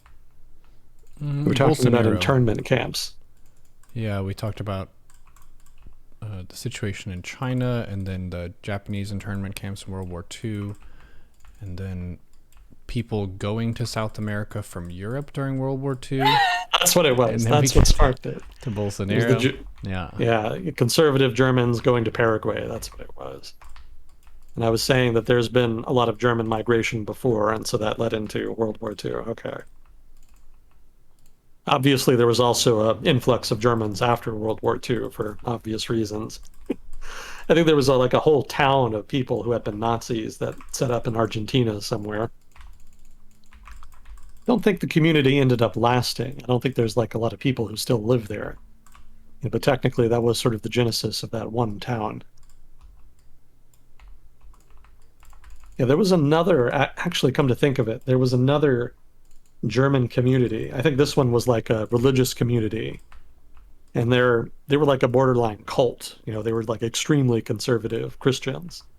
And they set up this little commune in Chile, out in the countryside. And that commune ended up being the site of one of the Chilean intelligence agency's torture sites. They ended up sending a lot of dissidents there to be tortured by intelligence agents. Apparently they had apparently there was some network. The people who ran the commune knew the people in the intelligence agency and whatnot. So there was some mutual cooperation there, mutual interest in cracking down on leftists of one sort or another. So they ended up using that commune as one of their sort of black sites, so to speak.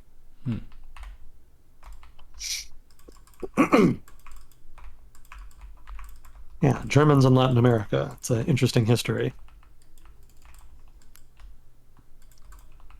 You'd be surprised how much of a history Japanese have in Latin America. There's a number of Japanese laborers who migrated to South America in particular in sort of the late 1800s and early 20th century, I think. And so there's actually a pretty decent number of people of Japanese descent living there, especially in places like Peru, I think. I want to say like Peru and Ecuador in particular is more where they ended up.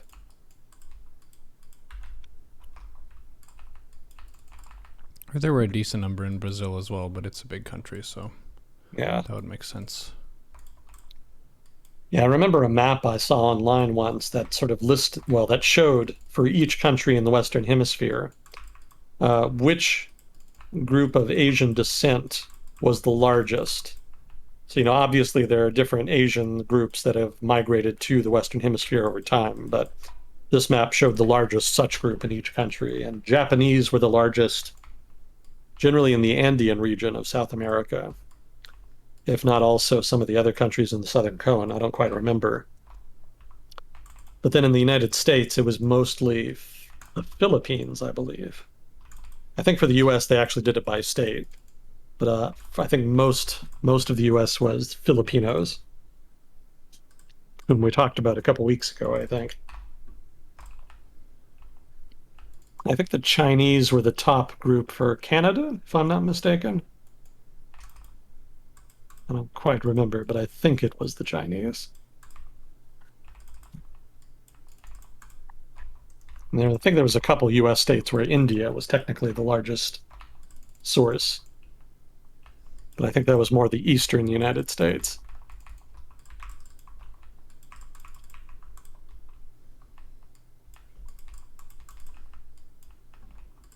Random demographic trivia with John Smith. Hopefully not too boring.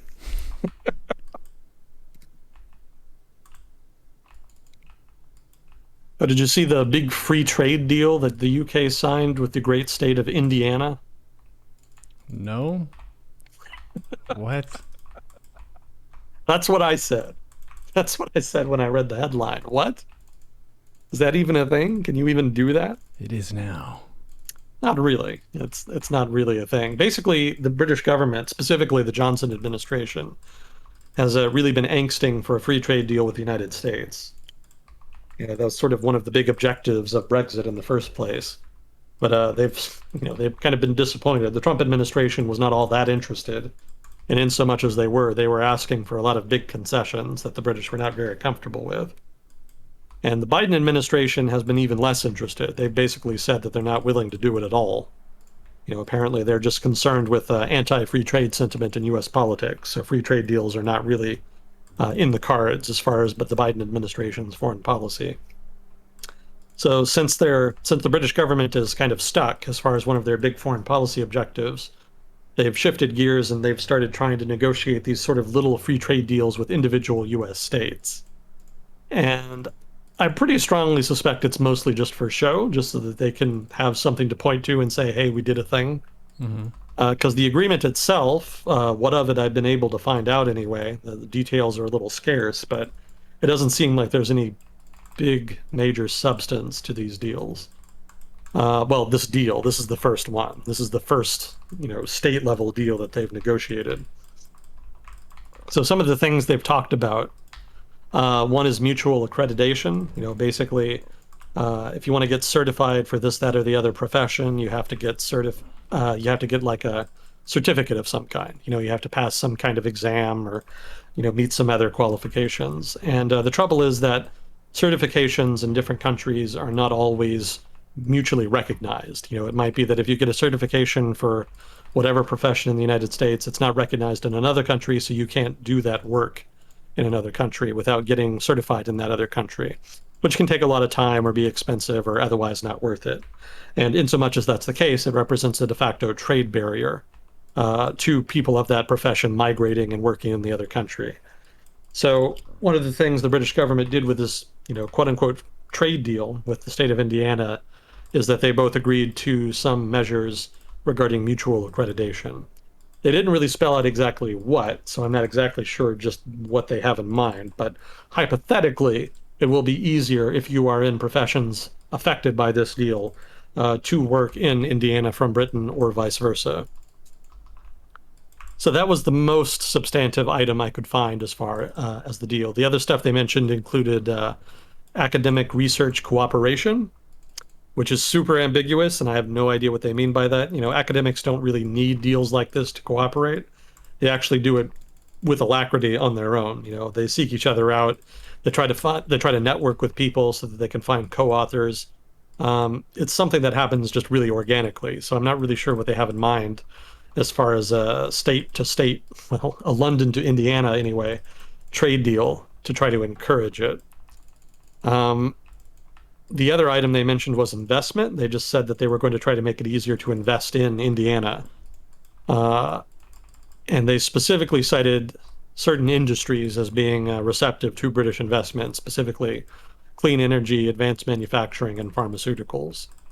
So, all of that is stuff that India, definitely has an advantage in, but I don't know what kind of deal they could sign that would necessarily make it easier for British investors in particular to invest in that stuff.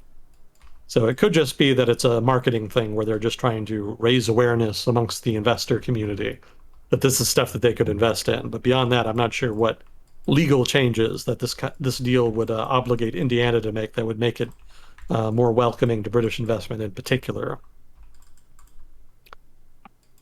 So mostly it seems like, to me anyway, at this point, given what I know thus far, a PR exercise.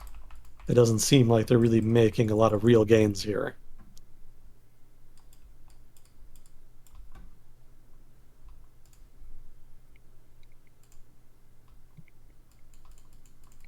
Oh, I should have put this in my Ukraine note. So I guess another item here on Ukraine. The European Union did agree to end imports of Russian oil by the end of the year, which is going to take a while, but it'll get them there eventually. The fact that they were able to agree on it at all was, a substantive step forward. However, there was an exception. They had to give an exemption to the state of Hungary, which obviously is much more pro-Russia than other countries in the European Union. And Viktor Orban, the prime, well, I think he's president now, isn't he? So the president of Hungary, Viktor Orban, came out and basically said, I'm going to veto this unless you give me an exemption.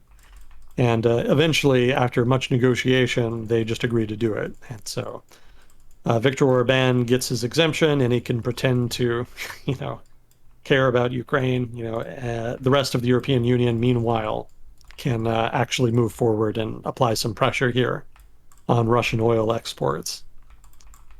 It kind of works out. I'm sure the European Union would have preferred to have unanimous support for this kind of de facto oil embargo, but if allowing Hungary to continue to import from Russia is the cost of a broader European Union embargo, it's probably worth it. I mean, it's not as though Hungary imports all that much oil in the first place. So, it's not a huge concession there. But it is unfortunate just from a solidarity perspective.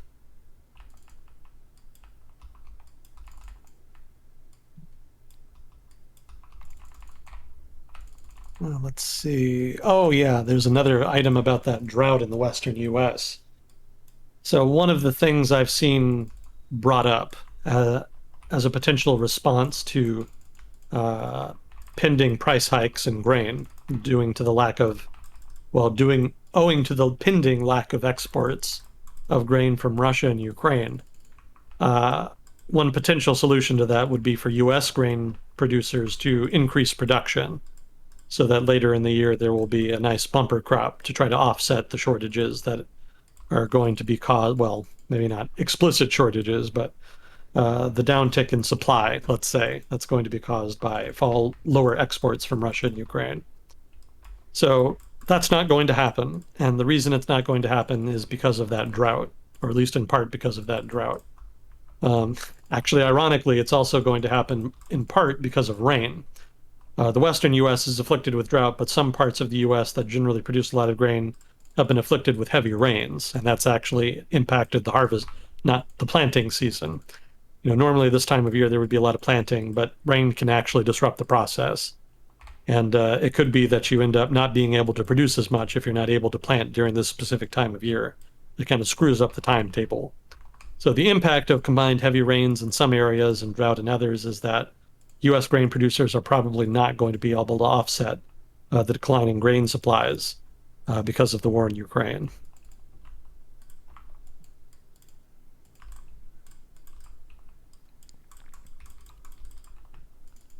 So that grain problem is going to be a problem, but it's not going to be a problem yet.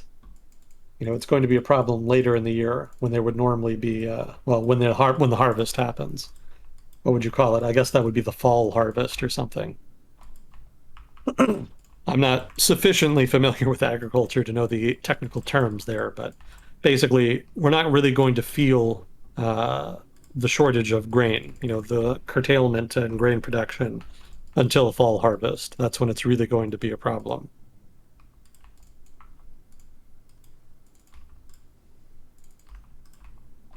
What is that going to mean for the regular person? Like bread is now more expensive?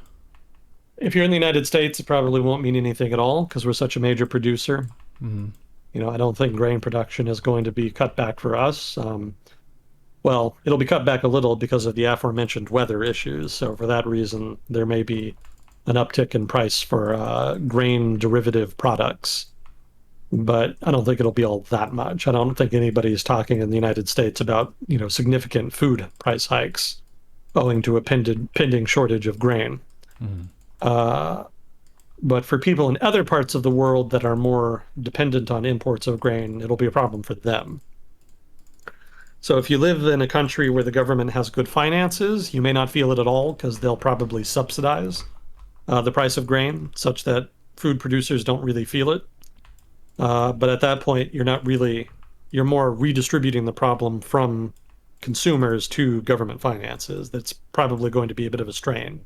It's going to be very expensive to subsidize grain consumption, given how much the price is probably going to go up later in the year. So if you live in a country with poor government finances, then the government either does not subsidize it, in which case you're going to feel the brunt of food inflation, or alternatively, they do subsidize it, and then you have a debt crisis. or something equivalent, which is obviously going to have knock-on problems to other sectors of the economy as the currency declines, as the government is unable to continue borrowing money, which means they'll probably have to curtail government services of one kind or another. You can see Lebanon or Sri Lanka right now if you want to see what that looks like. I think they just finished burning a whole bunch of politicians' houses in Sri Lanka as part of some rioting that took place 2 weeks ago. That was all related to the economic crisis there.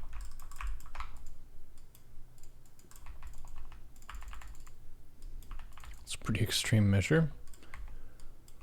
Well, the government in power there has been, well, it was entrusted with a great deal of power because, as we talked about before, in Sri Lanka, they had the big terrorist attack that killed a bunch of Christians in the country, and the Rajapaksa family, which is like a big political dynasty in Sri Lanka at this point, they used that to get back into power. They had been known as the family that won the Civil War and ended it conclusively after something like 30 years or so.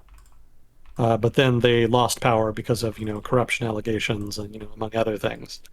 So then they came back into power on the back of national security rhetoric, basically, accusing the government of having been weak on terrorism. And people were pretty happy to have them back, but they were also still, accused of corruption, obviously. And when the economic crisis hit, the government managed it pretty badly. And so now everybody is very upset, even with all of the problems.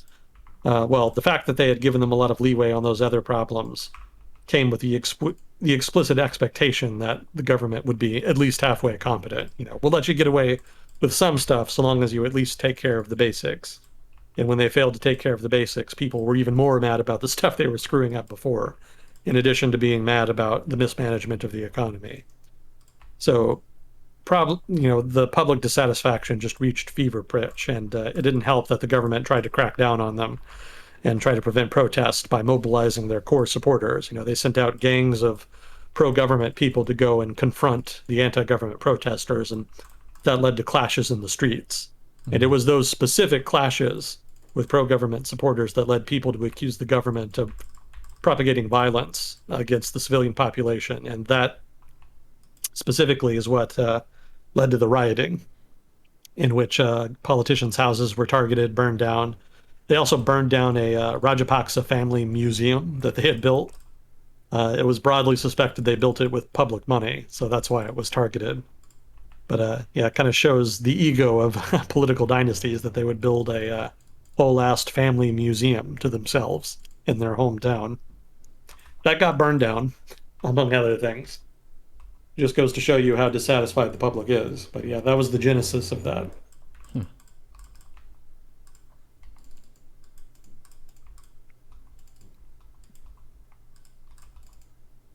We did have a correction, too, from a couple weeks ago.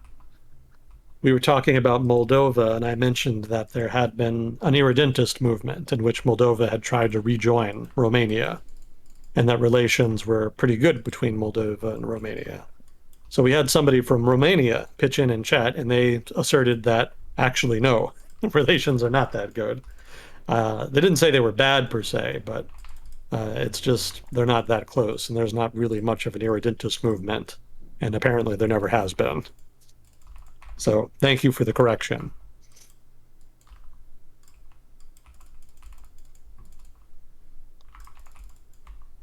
Let's see. Oh, somebody else. This is another correction. The United States has been sending M777 artillery pieces to Ukraine. And I thought that that was an older artillery piece that was not modern. And so I made the point that the U.S. is sending equipment, but it's not modern equipment. But somebody in chat pointed out that actually the M777 actually is modern artillery equipment. So it's not true that America is not sending modern equipment. They have sent at least some, apparently, at least in the form of these artillery pieces.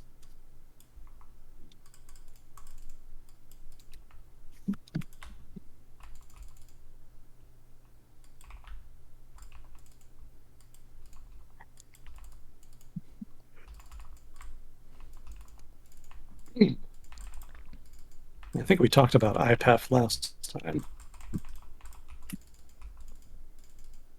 IPEF?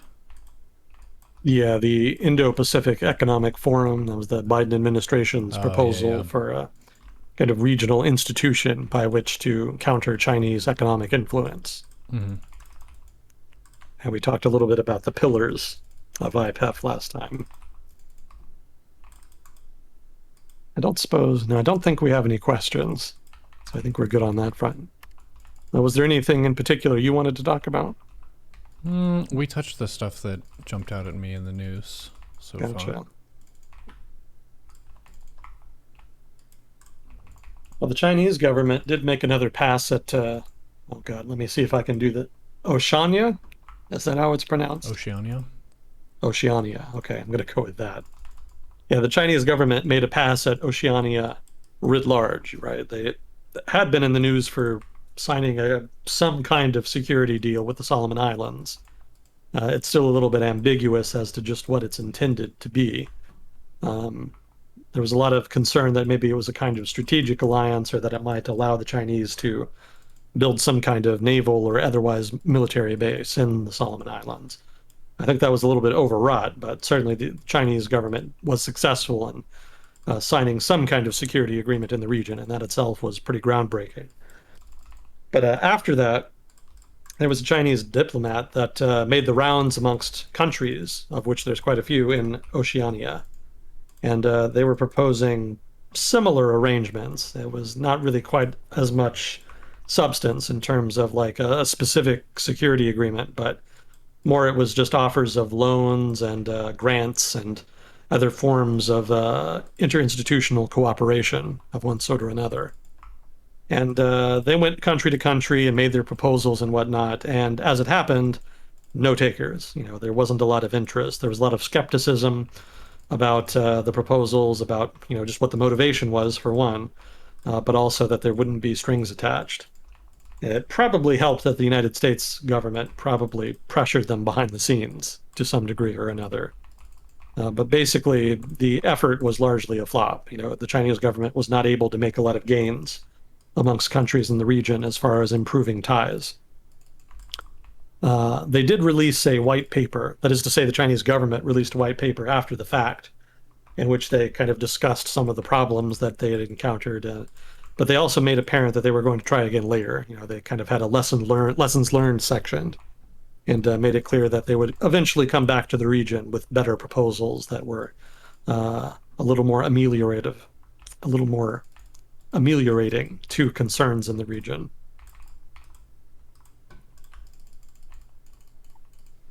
So there's been some strategic chicanery in the Oceania on the part of China recently. They don't have much to show for it, but the fact that they're trying at all is worth mentioning. That itself is a substantive change. I doubt they'll make a whole lot of progress. It's a region that's pretty tightly tied to the West, and the United States in particular. So most likely anything they can offer, the United States will match, if not better, in order to try to make sure that there's no strategic realignments. It helps, too, that the United States has Commonwealth agreements with a couple of the countries there. Those are agreements that basically, well, the countries involved basically give up the right to have an independent foreign policy, and in exchange, they have de facto full access to the U.S. market. They can export goods freely, they can import goods freely, and more importantly, free movement of labor. Like if you're a dude living in Micronesia and you want to come to the United States, you can totally do that. Easy. And vice versa as well, although I don't know that there's a lot of takers there. It's probably not as many economic opportunities in Micronesia as there is in the United States.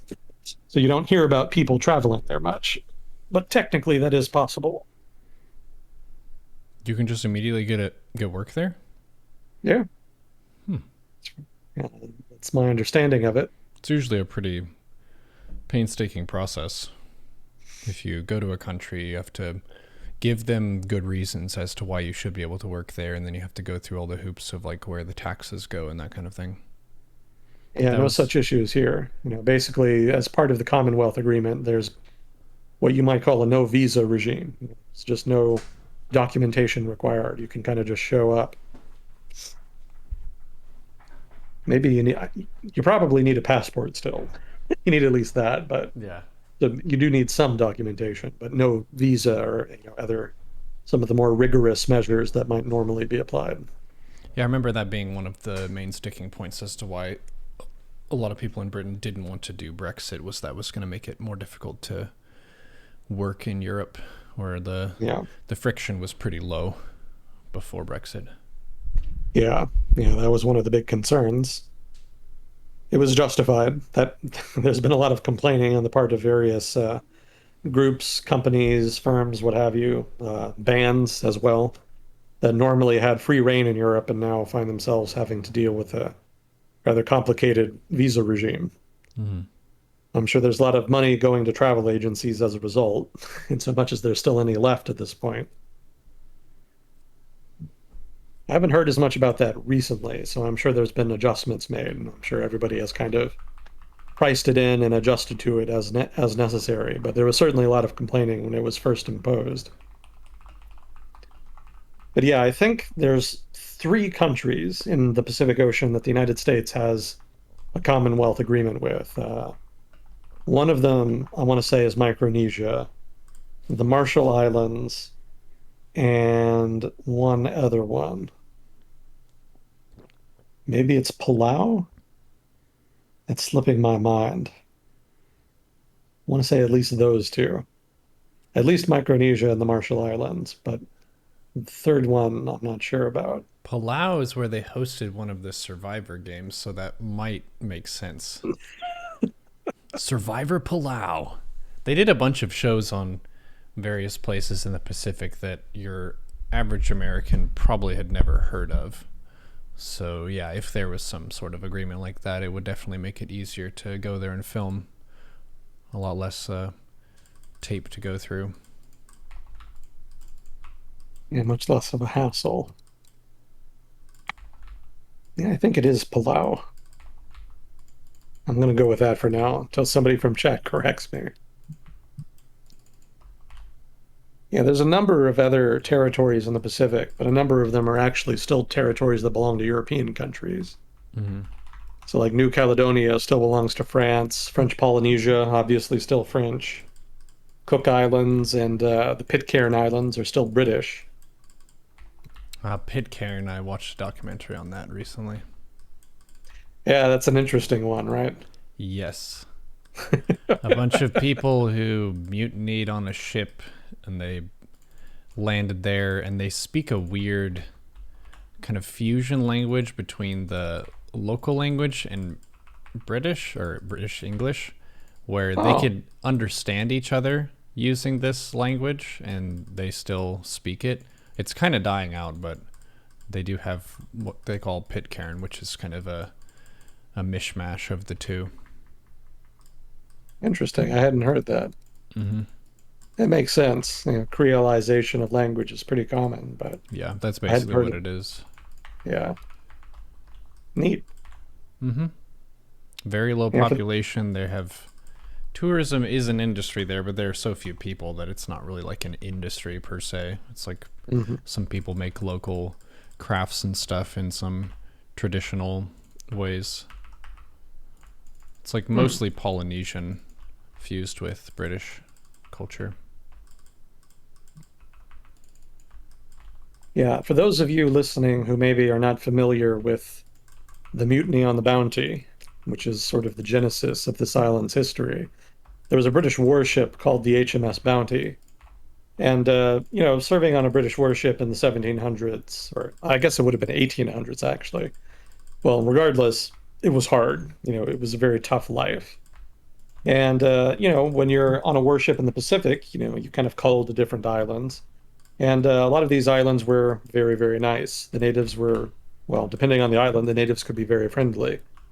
So some of the sailors on the HMS Bounty decided that they were going to commit mutiny, which means that they were going to seize control of the ship, which they did.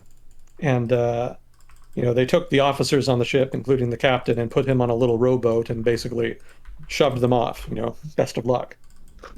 And then they took their ship, as well as 50 natives from an island whom they'd effectively kidnapped. They hadn't actually told them that they were going anywhere. They basically just told them to get on the ship and then left. They took them and then they settled on this island. And the interesting thing about this island they settled on is that it had been mischarted on the Royal Navy's official charts, which means that it was not located where the Royal Navy thought it was. And so they selected that island specifically for that reason, because they knew that it would be extremely difficult for the Royal Navy to actually find it if they ever came looking for them. So they set up this island as basically their own little paradise where they would live on for the rest of their lives. So that's the genesis of the Pitcairn Islands. The British found the islands much, much later, I think like late 1800s or so, maybe early 1900s. Some say the British are still looking for the island to this day. Yeah, they found them and they discovered that the islanders were the descendants of the crew of the Bounty. And so they, of course, laid claim to the island, and it's been known as the Pitcairn Islands ever since. So it's just this weird little accident that the British ended up with the islands. But it's a really weird story, but yeah, very, very cool history there. Some trivia there as far as some of the ancillary aspects of that. So the captain of the Bounty and his officers, they were put on the rowboat, right, and just put off to sea, which was very dangerous. It's not like they dropped them at an island or something. They literally just plucked them right into the ocean there. And what happened afterwards is that the captain was able to guide his, officers to safety. He was actually able to use his skill as a seaman to navigate his way to the nearest British territory. And it was actually considered a really awesome act of seamanship that he was able to do that and basically just not die, which should have been the most likely outcome. So full credit there. He had some serious skills. Also, what happened to the people, well, to the original mutineers on the island they settled, they actually ended up turning on each other. A lot of them basically just went crazy. For one, they started by killing all of the male native islanders that they had taken with them, right? So they basically split up the female islanders between themselves, and those were sort of the original families from which all of the current islanders are descended. But after that, some of the remaining male mutineers started killing each other, basically fighting over the women and the land on the island. And it wasn't until later that a kind of peace was agreed. I don't quite remember what the original genesis of it was, but the island was quite violent for a while. Not the most civilized turn of events. It sounds very Lord of the Flies. Yeah, well, it really was. I think more recently, the most recent thing I remember reading about the Pitcairn Islands is that the families on the island are very insular, and there's apparently been a history of sexual abuse within some of the families. Yeah, did they talk about that in the documentary? Not in this one, no, but I did also see something different about that was kind of circulating around Reddit maybe a year ago. But yeah, it was the population on the island is so low that almost all of the adult men, or at least a large share of them, are all kind of implicated in this sort of thing. Yeah. Pretty messed up. Well, put guys on isolated islands and they'll get up to mischief for sure. And it's also it's mutineers. You're not starting off from the most disciplined people who are like the best educated or the most moral. They're people who risked it all to the open sea and then they turn on their captain. Yeah. Yeah, there's been other incidents like that. There was another case. I think it was a Dutch ship that was carrying civilians who I don't remember exactly what the context was. I think they were just going to a Dutch colony, and they ended up shipwrecking on an isolated island. And one of the people on board was this dude who was just really charismatic and also super crazy, like violently crazy. And he ended up forming a gang on the island that basically just dominated everybody else. So they basically divided the women up amongst themselves and made them their sex slaves. And then anybody who tried to oppose them, they just killed, like outright. And so some of the people who opposed that gang ended up like building a fort on one side of the island, and they had to fight them. It was like crazy shit. And it wasn't until later that they were found and rescued that that they ended up getting off the island. And of course, the survivors wrote about it, and that one dude who led the gang was implicated for murder and ended up getting executed. Damn. Yeah, I think the most extreme case of that I can remember was actually an island that technically belongs to Mexico now. It's sort of southwest of Mexico, like 100 kilometers or so off the southwestern coast. And it's very isolated and it's very small. There's not much there. And nobody ever really tried to colonize it because there's just not much there that was worth colonizing. There wasn't even like any native peoples or any like natural resources or anything. But at one point in like the early 20th century, I want to say it was the early 20th century, there was about 50 colonists that tried to settle there. And basically what happened is that the company or, whoever was responsible for organizing it forgot to continue sending supplies. So they were cut off from outside support, food, water, what have you, which was a big deal because the island was just not self-sufficient at all. Like they could not produce everything they needed. And so over time, society on the island just collapsed, like totally. People started starving to death. People started fighting for resources, and eventually, everybody on the island died except for one guy and maybe like 10 women. And so you can totally predict what happened. Like the one dude just went batshit insane and he starts just like raping all of the other women and trying to force them to be his slaves. And eventually he kills one of them, and that was the catalyst that led them to turn on him and murder him outright. And I think eventually there was a ship that found them and rescued them. But by then, out of the original 50 colonists, there was only like a handful of women who were left. There was just hardly any. And they were in bad shape, too, because there was just hardly any food left by that point. I'm curious what that island was called. I'm going to consult Google Maps here. It's super obscure. I don't think anybody's hardly ever heard of it. Was it Clipperton Island? Actually, I think that might be what it was.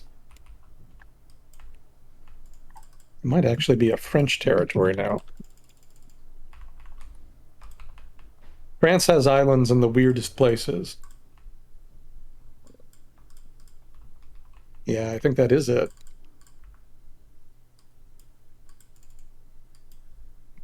Clipperton Island.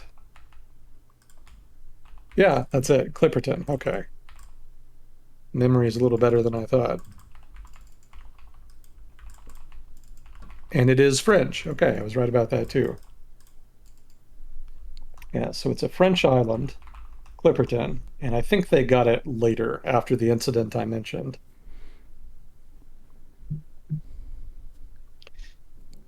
Yeah, my joke about French islands in North America is that they have the United States surrounded and they're up to something. Have you ever heard of Saint Pierre and Miquelon? I don't think so. Those are two French islands that are off the coast of Newfoundland, which is that northeastern maritime province in Canada. It's the only territory that remains in North America, France's former empire in North America. They used to have a lot of territory before the 7 Years' War. But after the 7 Years' War, part of the peace deal was that the French had to give up all of their territory in North America, except for those two islands. And they still have them even today. They're pretty small. I'm looking at the map. Oh, yeah. Oh, yeah, they're very tiny. And it's hardly worth mentioning, but technically they are French. And they're still controlled by the French government. They vote in French elections. They receive money from the French government. So, a fully integral part of the French territory, French state. So Saint Pierre and Miquelon and Clipperton Island. And if you want to include the Caribbean, they've also got some islands there as well. So if they wanted to cause trouble for us, Neuro, they've certainly got some strategic islands with which to do so. Yeah, they've got some in the north and some in the south.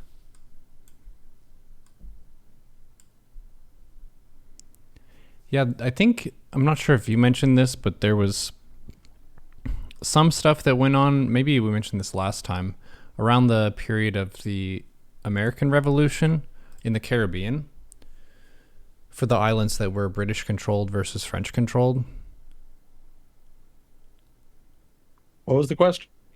Were there kerfuffles and fights and so on in the Caribbean around the time of the American Revolution? Yes, a whole shit ton. A shit I ton of mean, them. well, that was a key front in the war, right? I think They're fighting over sugar. we might have even mentioned it a bit at one point. Like Yeah. during the Revolutionary War, once France jumped in, there were other countries involved as well, fighting against the British. And islands in the Caribbean were immensely valuable. So when the French entered the war, like one of their first top priority targets were islands in the Caribbean, much to the consternation of people fighting in the Revolutionary Army in the colonies. Right? We wanted them to send troops and supplies to us, but they spent more time fighting in the Caribbean. It wasn't until kind of later in the war that they started focusing more on North America, or at least on the continental North America. Anyway. So yeah, there was a whole bunch of fighting down there, and had been for a while. There was also fighting there during the 7 Years' War and during the whole litany of wars that were fought in the 1600s. So it was a very popular place to fight wars just because of the sheer amount of concentrated wealth that was in those little Caribbean islands that exported all of the sugar and whatnot. And some of those islands, I think specifically Barbados was the one that I mentioned. This is an interesting data point. The island of Barbados generated more tax revenue for the British government than all of the American colonies on continental North America put together. Man. Yeah, that's making me think of like value density of base locations in StarCraft and other games where you can control a huge landmass, but if there's low concentration of whatever the resources are, then yeah, you can take it, but it's not that rich versus like the Caribbean, which is you've got little specks of land compared to something like a continental landmass, but if you have a super valuable resource that grows in plenty there, like sugar, then yeah, you're going to have super high value density just of that area, even though it doesn't show up big on a map. Yeah, my favorite example of that was the trade-off made after the, I want to say it was the Second Anglo-Dutch War in the late 1600s. So that was the war in which the British seized New Amsterdam, which of course is the territory that went on to become New York. And they also seized a Dutch territory on the northern coast of South America. And they basically, the course of the peace negotiations was such that the Dutch has the choice of getting back either New Amsterdam or that territory in South America. And they actually chose the territory in South America over New Amsterdam because that territory in South America exported sugar and so was way, way more valuable. So New Amsterdam went to the British, they renamed it New York, and now we have New York City.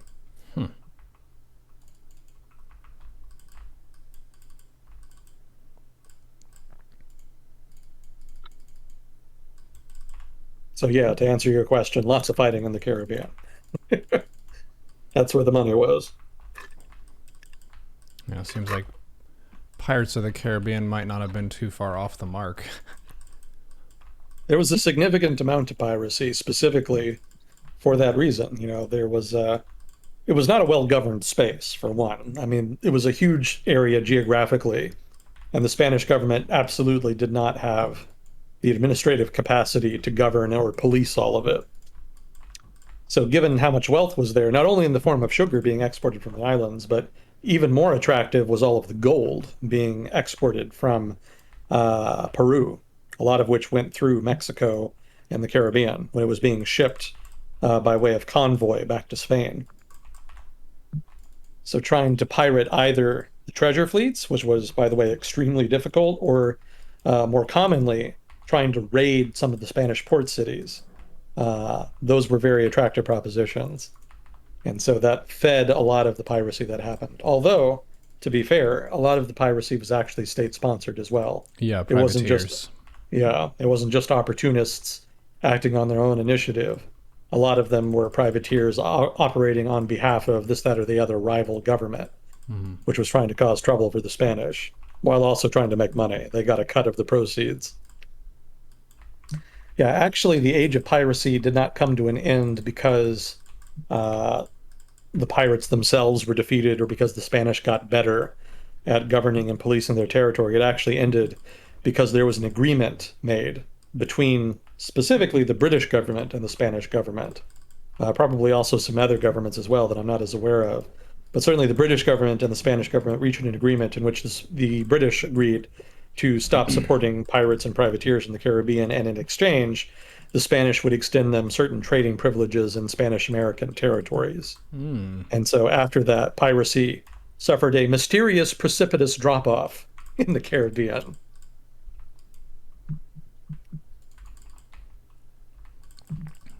Yeah, that would have been late 1600s or so, right at the tail end of the golden age of piracy, such as it's known. So you're saying there wasn't a great pirates last stand No, battle no, where all the pirates decided our job is being threatened? no, they hung around. They hung around. Yeah, I think a lot of them just switched to smuggling as well as raiding other territories. Some of them settled. A lot of Caribbean islands were actually settled by smugglers, pirates, and other sorts of freewheeling adventurers. Created these weird sort of Creole mixed communities. It's pretty interesting. A lot of the Bahamas was settled by those people. The Bahamas was known as like a pirate hotspot. That was originally what it was known for. It wasn't really worth taking for the Spanish. Like there wasn't anything worth colonizing there. And the British or, other European powers couldn't really grow sugar there, so there wasn't any attraction there. So the result is that it was a backwater, and so as a backwater, it was attractive to people who wanted to avoid attention. And so it became a base for pirates and whatnot. Yeah, actually, a lot of the reason that European empires were able, well, other than the Spanish anyway, like the British, the French, the Dutch, etc., the main reason that they were able to set up empires in the Caribbean in the first place was specifically because of Spanish weakness. Like it wasn't just them supporting pirates to exploit the fact that the Spanish couldn't police all that territory.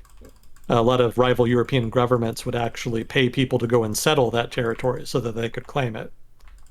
And the Spanish claimed all of it, so of course that created tension, but the Spanish were not really able to push all of them out.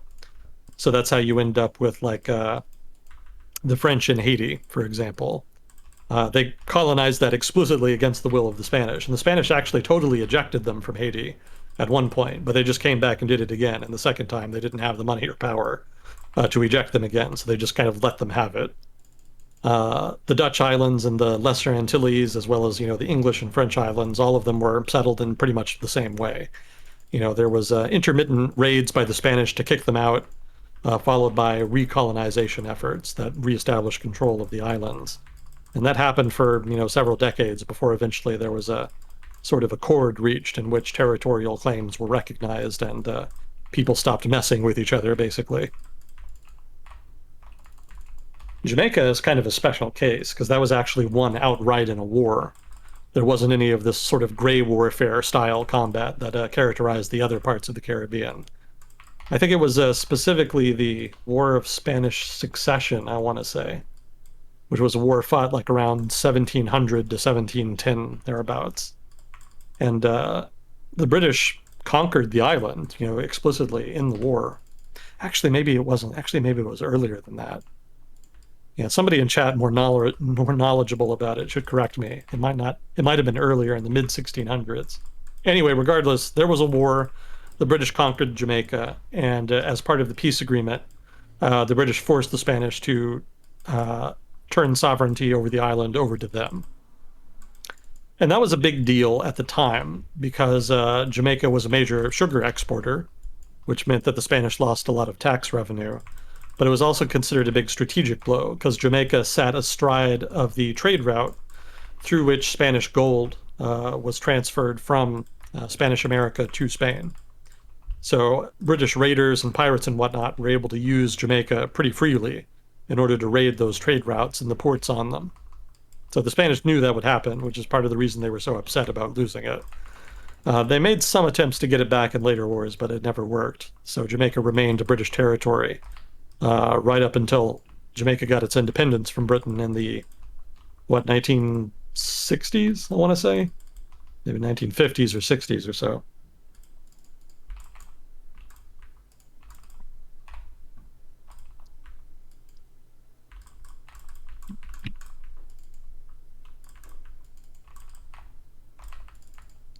Let's see. I did have a map for you. I'll Map of send it to what? you. Well, we were talking rather about Oceania. Mm-hmm. And so I thought I'd send you a map just showing which territories are controlled by Western powers, which have a commonwealth with the United States, and which are sort of relatively non-aligned at this point. So it's the countries that are more or less non-aligned that are kind of more at play right now, as far as Chinese entreaties. So those are the ones that are going to be in the news eventually, basically. Yeah, you don't see Oceania in the news too much, but I've kind of been wondering for a while when they would start popping up. Because a lot of those territories are very poor, so you would think they would be pretty susceptible to Chinese offers of money of one sort or another, or at least investment. So I would expect that to be the site of some, at least some competition going forward. There we go. So I'll send that to you in Discord. So we can attach a thing. So is there any other region of the world you wanted to get into here? We got pirates and stuff. How are our Australians doing?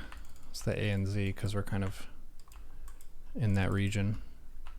We talked a little bit about them last time. We were talking about the Australian election. Mm-hmm.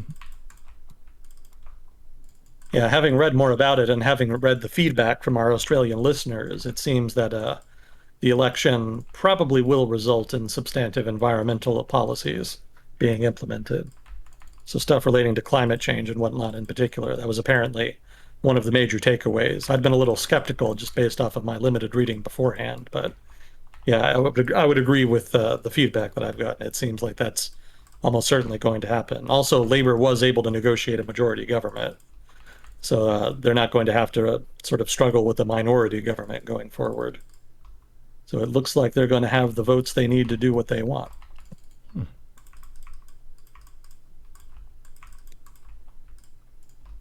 But I think there was general agreement that I was right about foreign policy not changing much. They're probably going to continue on largely as they were before, being critical of China, kind of aligning more with the United States and trying to build regional institutional ties to try to counteract Chinese influence generally.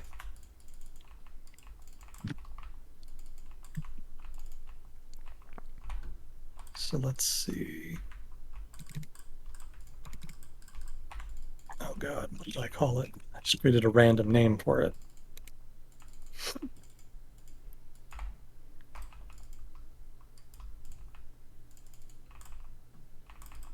Semicolon. Well, other than Australia, is there anything that you're interested in? India and Pakistan. Indo-Pak. Wow, it's an interesting choice.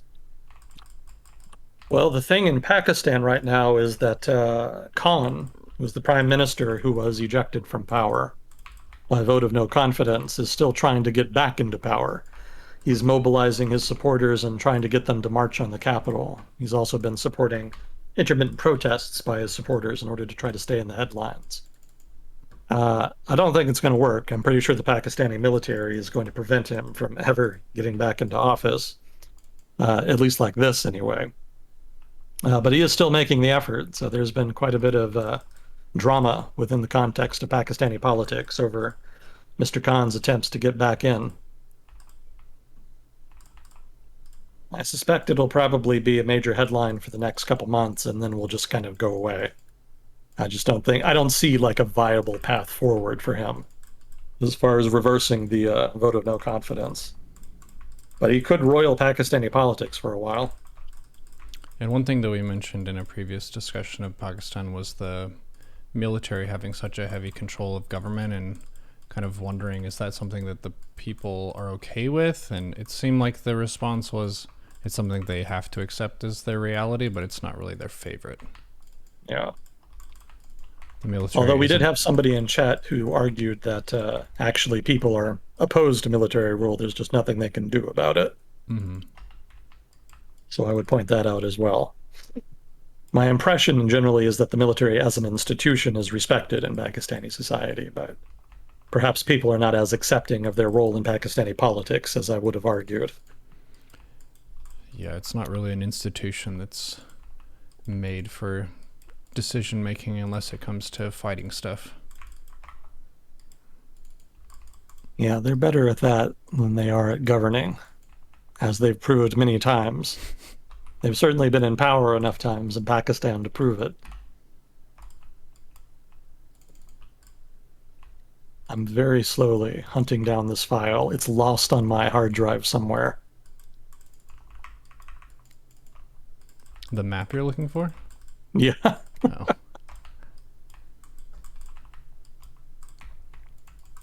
There it is. There you go.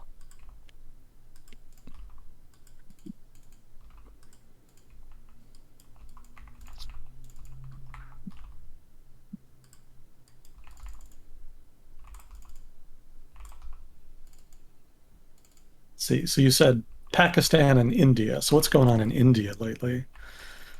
The most recent thing I remember about India was the government talking about creating a unified civil code. So in India, well, like in the United States, we have family law, right? So that's like laws for stuff that doesn't involve contracts or, what have you. It's like lower level law, basically. So in India, they have different laws like that for people of different backgrounds, like people of different religions and whatnot. Obviously, like there's Islamic law or Hindi law or Buddhist law or whatever. All these different kinds of cultures and religions have their own rules about how to deal with disputes. And so for low-level disputes, like between family members or whatnot, they apply local religious rules. And that's written into the Indian Constitution, to do it like that. But it's also thought, well, what the founders wanted to do over the long term was to eventually move towards a single civil code for everybody that did not differ according to religion or background or what have you.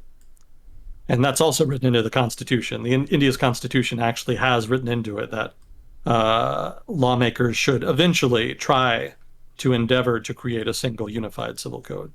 So the Modi government does nothing if not ambitious, and so they've taken up this challenge, so to speak, in an effort to try to achieve this. And the reason it hadn't happened before is that it's just too complicated, right? India is a country of 1 billion plus people with people of thousands of different castes and religions and background. It's just so diverse that creating a unified civil code that does not offend any group is super hard. That's like the ultimate challenge. And nobody's really made a big effort, as far as I know, to do it since independence. But Modi did make an effort, or is trying to make an effort. But the consensus amongst commentators seems to be that it's largely just for show. It's basically a PR effort. Nobody really expects him to be able to pull this off, or even really to make a substantive effort to do so. So probably he's just trying to do it for the headlines, basically.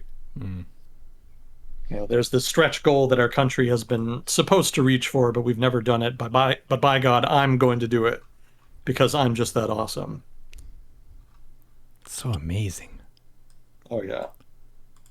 So it'll be in the news cycle in India for a bit, and then they'll move on to something else.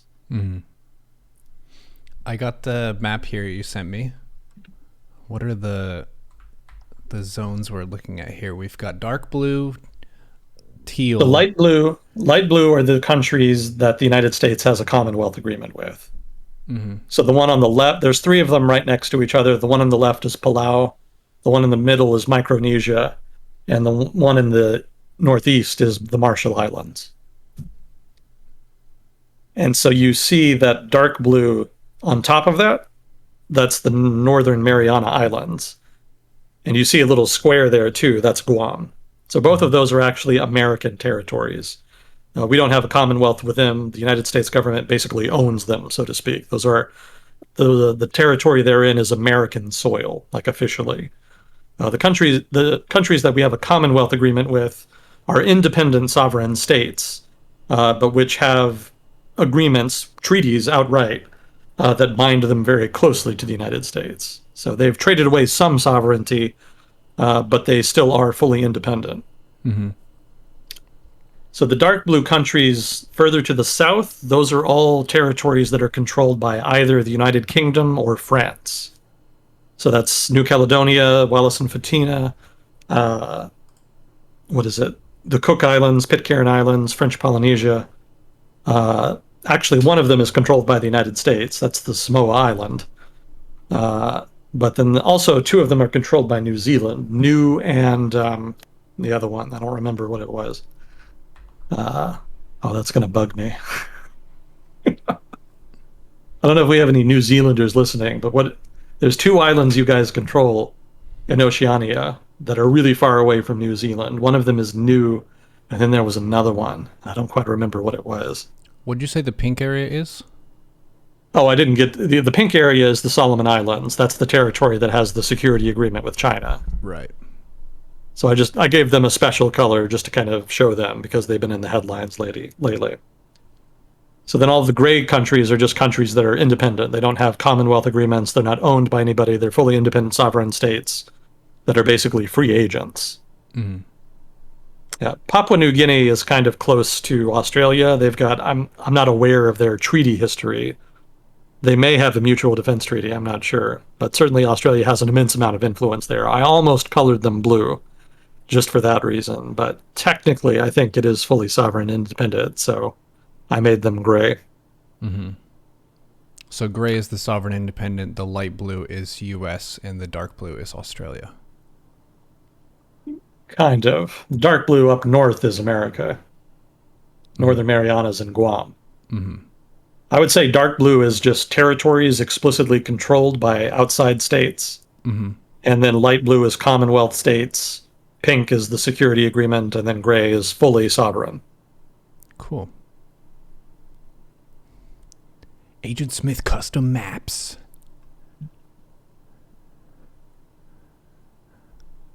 I guess I could have done Hawaii too, but it's kind of redundant. I'm pretty sure everybody knows who controls Hawaii.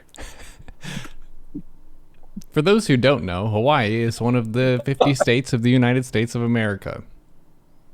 It is at that. The most recent one, in fact. Yep. It was the 50th state. Alaska Hawaii was 49th.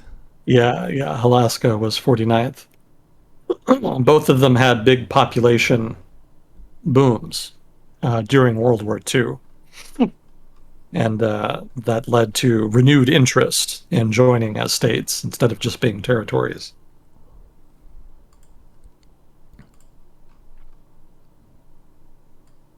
Are there any people in chat or in the YouTube comments who want to see Agent Smith do a map like this of some other region? Say so. Because you did one of some of Europe and I think Central Asia to show who people were more affiliated with, if it was more Russian, Chinese, or American influence, or French. Yeah, we did NATO and CISTO. Yeah. Just to show where the treaty alliances, as far as mutual defense treaties, which countries were in which. Yeah, that's probably still in the Discord. Mm-hmm. Oh, wow, that was a while ago, wasn't it? It's a long while ago. I keep scrolling. I think it was right after the war in Ukraine broke out, because we were trying to figure out different countries' alignments leading into it. Yeah. Oh, there they are. Okay. Have to go back a while, but they are there. Yeah, I found those. That's February 23rd of this year. What was the first one? First one was NATO and CISTO. So red would be CISTO, and then blue would be NATO. Although I forgot to get Greenland. Greenland should be blue in that. And then the And then the second one. second one, I think that just shows countries that have ties to the West. So like purple was Francafrique, like the countries that France has close relations with. And then I also included states that have mutual defense treaties with the United States outside Europe. So you see Australia, Japan, what have you. And then the light blue was countries in the Gulf that have security ties with the United States, but otherwise don't have don't have treaty ties with the United States.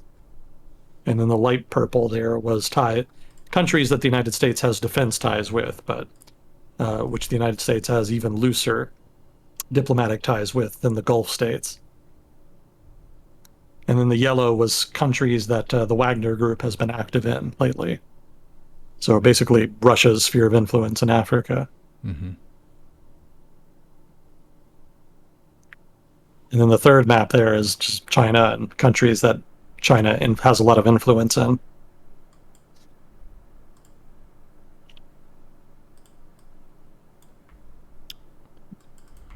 For future, Chad is asking about a historical influences in South America map. Oh, that's easy. That's really easy. You basically only need one color. I mean, Spain obviously dominated it. Mm-hmm. I mean, well, wait, what? The Americas or like Latin America specifically? South America. South America specifically. Okay. Yeah, the Spanish dominated it like easily for the first 1500s, 1600s, 1700s. The Portuguese had Brazil obviously, but that was like about it. Mm-hmm. And the Portuguese were actually a part of Spain effectively. They were part of what did they call that? Basically, the king of Spain was also the king of Portugal. I forget the technical name of the arrangement, but because they had the same king, effectively they were a unified kingdom, although technically Portugal remained nominally independent under the arrangement. So during the period of that union, from the mid 1500s to the mid 1600s, all of South America would have just been one color. It was just all one thing. Chad is saying the Iberian wedding, also personal union. Yeah, I think that's it. Personal union also. Yeah, it was a personal union. That was the Iberian wedding. And these countries are herefore and henceforth unified because I rule them both. Yeah, the only variation you would have really seen would have been like Guyana, Suriname, and French Guinea. Those sort of weird territories up there have kind of changed hands more often. But other than that, the entire rest of South America has either been controlled by Spain or Portugal. Now, if you want to do something like sphere of influence economically, that changes things up a little bit. Actually, that would be more appropriate after independence. So once all of those countries became independent from Spain and Portugal, the sphere of influence would have basically still all been one color. Mm-hmm. It would have all been Britain. The British sphere of influence encompassed South America. British economic interests dominated trade with South America pretty much through much of the late 1700s and then through the 1800s. And also through much of the early 20th century, too, I might add. It's not the case that all of the goods that were exported from Europe to South America were British. Rather, it's that the British merchants dominated the carry trade. So, most of the stuff, if not all of it, that was imported into South America from Europe was imported via British merchants. And some of the stuff they were buying originated in places like France or, Spain or wherever, but British intermediaries were generally the ones they were buying from. Mm. So British commercial influence was easily the dominant commercial influence across South America for roughly 200 years. Late 1700s, and especially after independence. And we've talked before about how there was some interest among European monarchies, especially after the Napoleonic Wars, in reconquering those states. Well, I guess independence was after the Napoleonic Wars, but after those states became independent, monarchies in Europe seriously considered unifying in order to try to reconquer them, but they couldn't do it without British support. And the British basically said no, because why? Why would they do that?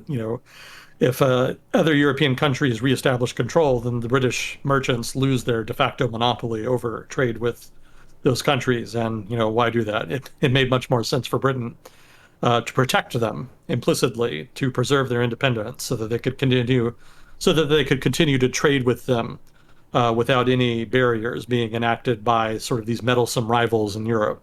Mm-hmm. So British influence was dominant there. And then it starts to change slowly starting in the early 20th century. Like American influence was pretty nascent for a long time. American influence only really crept out of the United States starting in the late 1800s. And even then it was mostly just northern Mexico and maybe the Central America. And that was about it. Obviously there was stuff like, the Spanish-American War, where, we invade Cuba, the Philippines, what have you. That was obviously pretty explicit expansion of influence. But speaking more in terms of soft influence, like commercial influence, cultural influence, the U.S. sphere of influence expanded slowly, and it expanded in its immediate neighborhood at first. Didn't really get into South America until maybe the early 20th century. And that was when we started importing a lot of coffee from Colombia in particular. Also, there was oil discovered in the early 20th century in Venezuela. So obviously, there was a significant uptick in American influence there, since the American Standard Oil Company was the dominant oil company and was the principal investor in Venezuela in helping them set up their oil industry. Mm. So Venezuela and Colombia were probably the first states in South America in particular that the United States had a big influence on. But even then, they were still exporting a lot of stuff to Europe. Like Colombia exported as much coffee to Europe as it did to the United States for the first couple of decades of the 20th century. So the influence there was substantive, but it was mixed. It was kind of balanced for a long time. And there was actually a pretty considerable amount of German influence in that region, Colombia, Peru, Venezuela to a lesser degree in the early 20th century that the United States kind of had to fight to expunge. Obviously, the world wars gave a pretty good excuse to do that, and they were largely successful as a result, but there technically was significant German influence there that they had to compete with. And the Southern Cone was still principally dominated by British commercial interests, pretty much until the mid-20th century. And that was partly also, the reason it shifted was partly also the connivance of the United States government. The British owed the United States a lot of money after World War II, and one of the ways they tried to raise that money was by selling arms to South American governments, which they had done before. But the United States government actually sort of very politely said, actually, we don't want you to do that anymore. And the British were not really in a position to say no. And so the United States, in turn, became the dominant arms supplier in the region afterwards. The U.S. had kind of been creeping into the arms industry in South America before that. But one of their big rivals was, of course, the British. And after World War II, the United States had enough leverage to basically politely eliminate that rival from the region. So you could say that South America fully entered the American sphere of influence after World War II. There had kind of been a slow expansion of American influence before that, but it was pretty much official afterwards.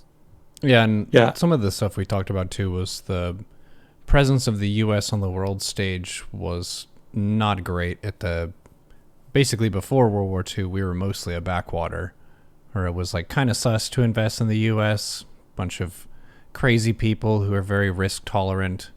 We'll see what happens. World War II happens.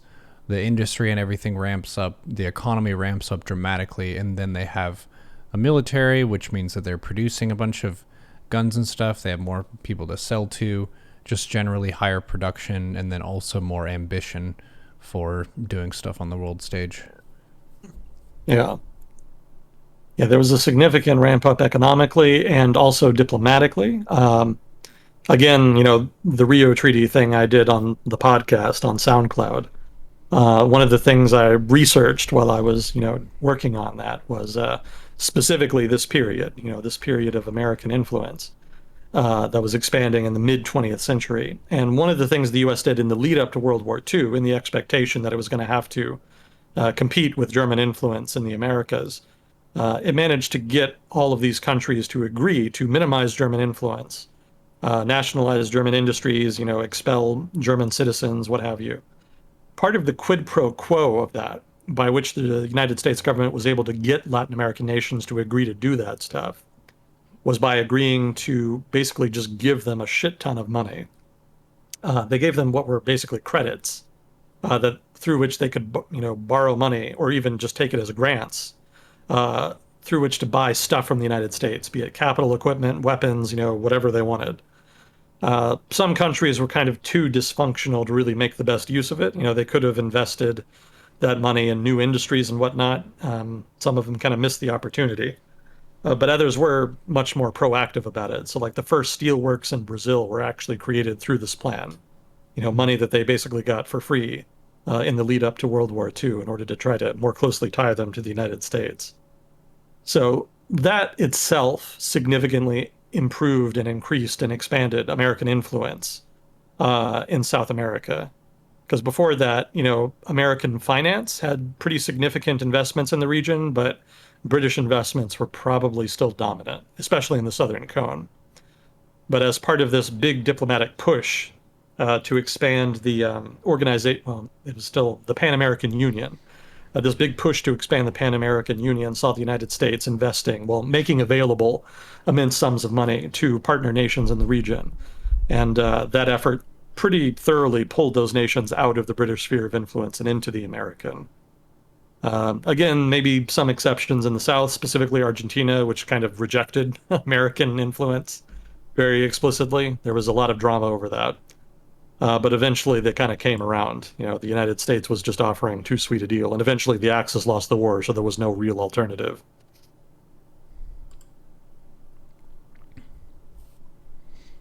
Is that really 3 hours already? Yes. Wow. Your energy level seems good today. How have you been sleeping and stuff?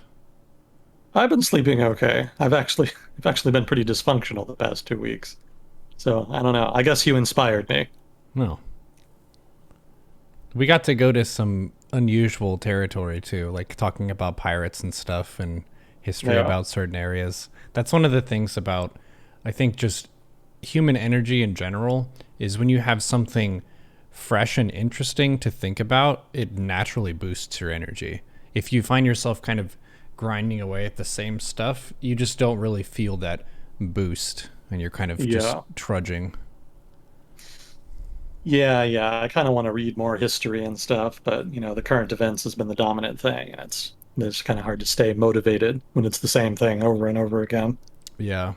My thing that I've been doing that's helped my personal rhythm is for days when I don't need to wake up at a particular time by an alarm, I'll browse whatever I want to for the evening, but then I'll leave my phone in a different room when I sleep. And that's been crazy efficient for just me going to sleep faster. And then when I wake up, actually getting started with my day faster. It's almost been like a net 1 hour to 2 hours per day. So pretty cool personal development there. There's always more Reddit to browse. That's the thing. It's the never-ending vortex of memes and content. Yeah, unfortunately so. Reddit in particular is bad at that. Yep. I actually stopped reading Reddit entirely a couple of years ago just because it was such a time sink. And I wanted to focus on basically better quality sources of information, just Yeah. to kind of cut out Reddit entirely. It gives you that like training wheel route where you go from overly spicy headline immediately into the comments and read the top comment, Yeah. which is usually some like silly quip about the situation, which everyone agrees is funny and kind of true, but you don't ever actually get to the article Yeah. if you browse that way. Yeah. See, I broke that rule in 2020 because there was so much drama going on, like historical events and whatnot, that I kind of felt obligated to try to get the public's reading of it. Mm-hmm. And Reddit's not representative of the public, but it is representative of an important, influential part of the public. Mm-hmm. So I wanted to jump in there and kind of see what people were making of all the events and stuff. So that kind of sucked me back in. I haven't been able to kind of get off it entirely since. Yeah. But it were otherwise. So to the guy in comments suggesting that my Stellaris game must be going well, not so. Haven't been playing much lately. My game kind of came to a natural conclusion. It didn't really end. I didn't make it to the end game crisis, but it was kind of at an equilibrium. It was basically at the point where I was just sort of waiting for stuff to happen, Mm-hmm. which can happen sometimes late game if you just dominate the game. I Yeah. didn't really dominate it, but like I got the whole galaxy to basically there's just two federations and both of them are friendly Mm-hmm. and everybody gets along with each other, so there's no issues. The only problem, there's just one Justal civilization. Mm-hmm. It's like a hive mind civilization. Nobody likes them, but they're small, and so just we basically just beat up on them every 10 years. Yeah. Yeah, it's like the Tehoco, basically. Tecoco. You give them their little corner of the galaxy and they're going to get their ambitions and go attack someone, and then you have to go reestablish order. Well, not Yep. even that. They don't even declare war on anybody. We just beat up on them because we don't like them. Oh. Like I declare war on them because I get free influence. One of the casus belli in the game is War of Humiliation. Mm-hmm. And if you win, then you get whatever territorial claims you have, but then you also win 100 culture, Mm. which is basically a kind of currency in the game that you can that you can use to do certain things. Mm-hmm. So I basically just farm them for culture Mm-hmm. at this point. Their hive So yeah, mind, it's it sounds a little bit like Zerg. At least yeah, we, all the Protoss, can agree that we don't like Zerg. We're gonna go bonk them on the head every 100 years. that's exactly what they are. Yeah, it's the same thing. Most of the hive mind civilizations are generally like automated, artificial intelligence, but this one is actually biological. Mm-hmm. But yeah, the game just kind of got boring. Again, the late game crisis doesn't come until a specific year, and it was like 20, 30 years away, and I just didn't have anything to do in the meantime. Beat the game early. What a god. Well, you never really beat Stellaris. It's more something you kind of role play for the most part. Mm-hmm. You set your own goals, basically. And my goal for that game was to basically create Red Revolution across the galaxy. Mm-hmm. Try to create a union of egalitarian states, and I was actually successful. That was one of the things I was able to do using the recent expansion, the new DLC. Mm. They let you do a lot of overlord stuff. You can force other civs to be your vassals, and you can kind of fuck with them. You can make them change their values and whatnot. So that's what I did. And I was able to basically engineer an egalitarian society. But I pretty much achieved that by the level of the game. Yeah, I did a commercial run in my previous run. My previous game, I had played like a corporate civilization that was basically trying to commercially dominate the galaxy. Mm-hmm. And I actually did make it to the end game on that. But that was pretty easy. We were so dominant by that point. My coalition was able to just kind of steamroll them. Nice. Yeah. I'm open to suggestions as far as something innovative and new as far as Stellaris runs, something new I could try. I was thinking maybe something with an authoritarian civ, because I've never done that. I've almost always done like super open, friendly, happy rainbow civs. Yeah. I'll usually mix it up if I have a civ game like that. Like with Endless Space, I did my first playthrough with one of the more, I think it was like the tree expanding ones where they're always very friendly and passive and they just want to grow. Endless Space. Yeah. Yeah. And then I played the bird people, and they level up by fighting, and they have like super strong commanders, and they basically always want to, like, as soon as you possibly can, go fuck something up, and then you level up from that and then go hit the next thing. It's a much more aggressive one. Chad is asking if you've heard of the new Dune 4X. Dune? Dune. Do they have one? No, I haven't heard of that. I remember they released one like 20 years ago, but I don't remember it being like particularly good. Dune Spice Wars. Dune Spice. I'll have to take a look at it. Sounds interesting. I suspect I'm going to be playing RimWorld over the course of the next week. I started a map today. That's probably going to be the new time sink. Frost Always got to Giant be is something. announcing a bunch of stuff at the new kind of games convention in a few days here. That's been a company that a lot of people have had their eyes on because many of the StarCraft 2 development team moved over there and started their project. That'll be Huh. a big Well, RTS in the game. I look forward to giving that a try. I'm always up for an innovative new RTS. Or is it? Wait, no, you said 4X builder, right? The Dune Spice Wars is a 4X. 4X. The Okay. Frost Giant game is an RTS. Somebody in chat said RimWorld is good times. RimWorld is not good times.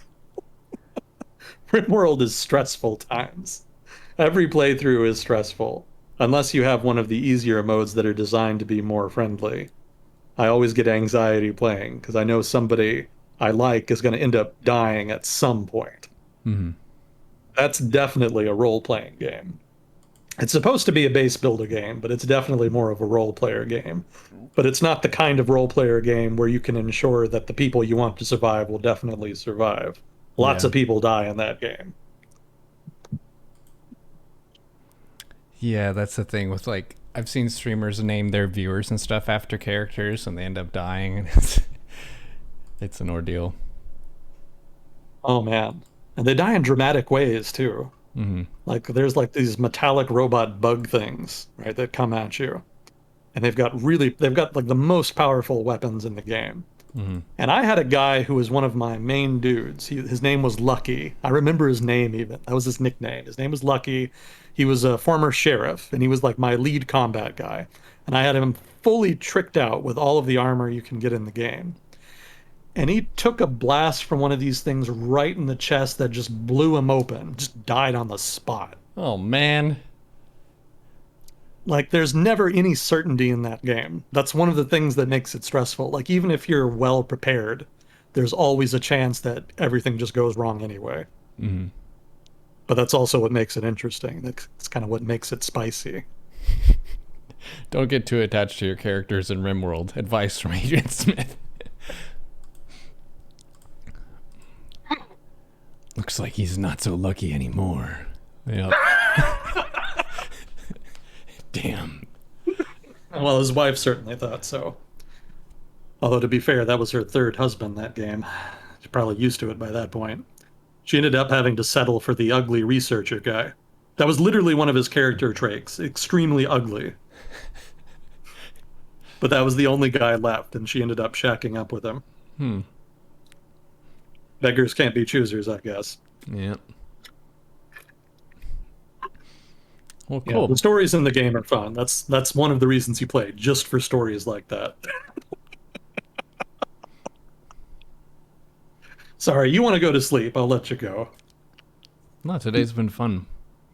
Dune Spice Wars has been recommended. I also haven't looked into this one yet, but it could be pretty cool. I'm still on that Dota kick. My WoW guild has been kicking ass, so I'm really proud of them. We've got one boss to go. Video games are fun. I've been trying to They work are on that. my Achilles stretches more. I've been getting in some long runs on Friday. I ended up not doing one this Friday because my Achilles were really tight right when I first woke up. So I'll try to be more diligent about that. Stretch before and after you do exercises if you can. Giving you your 20-minute walk challenge for the week. Good luck, have fun, sir. And chat as well.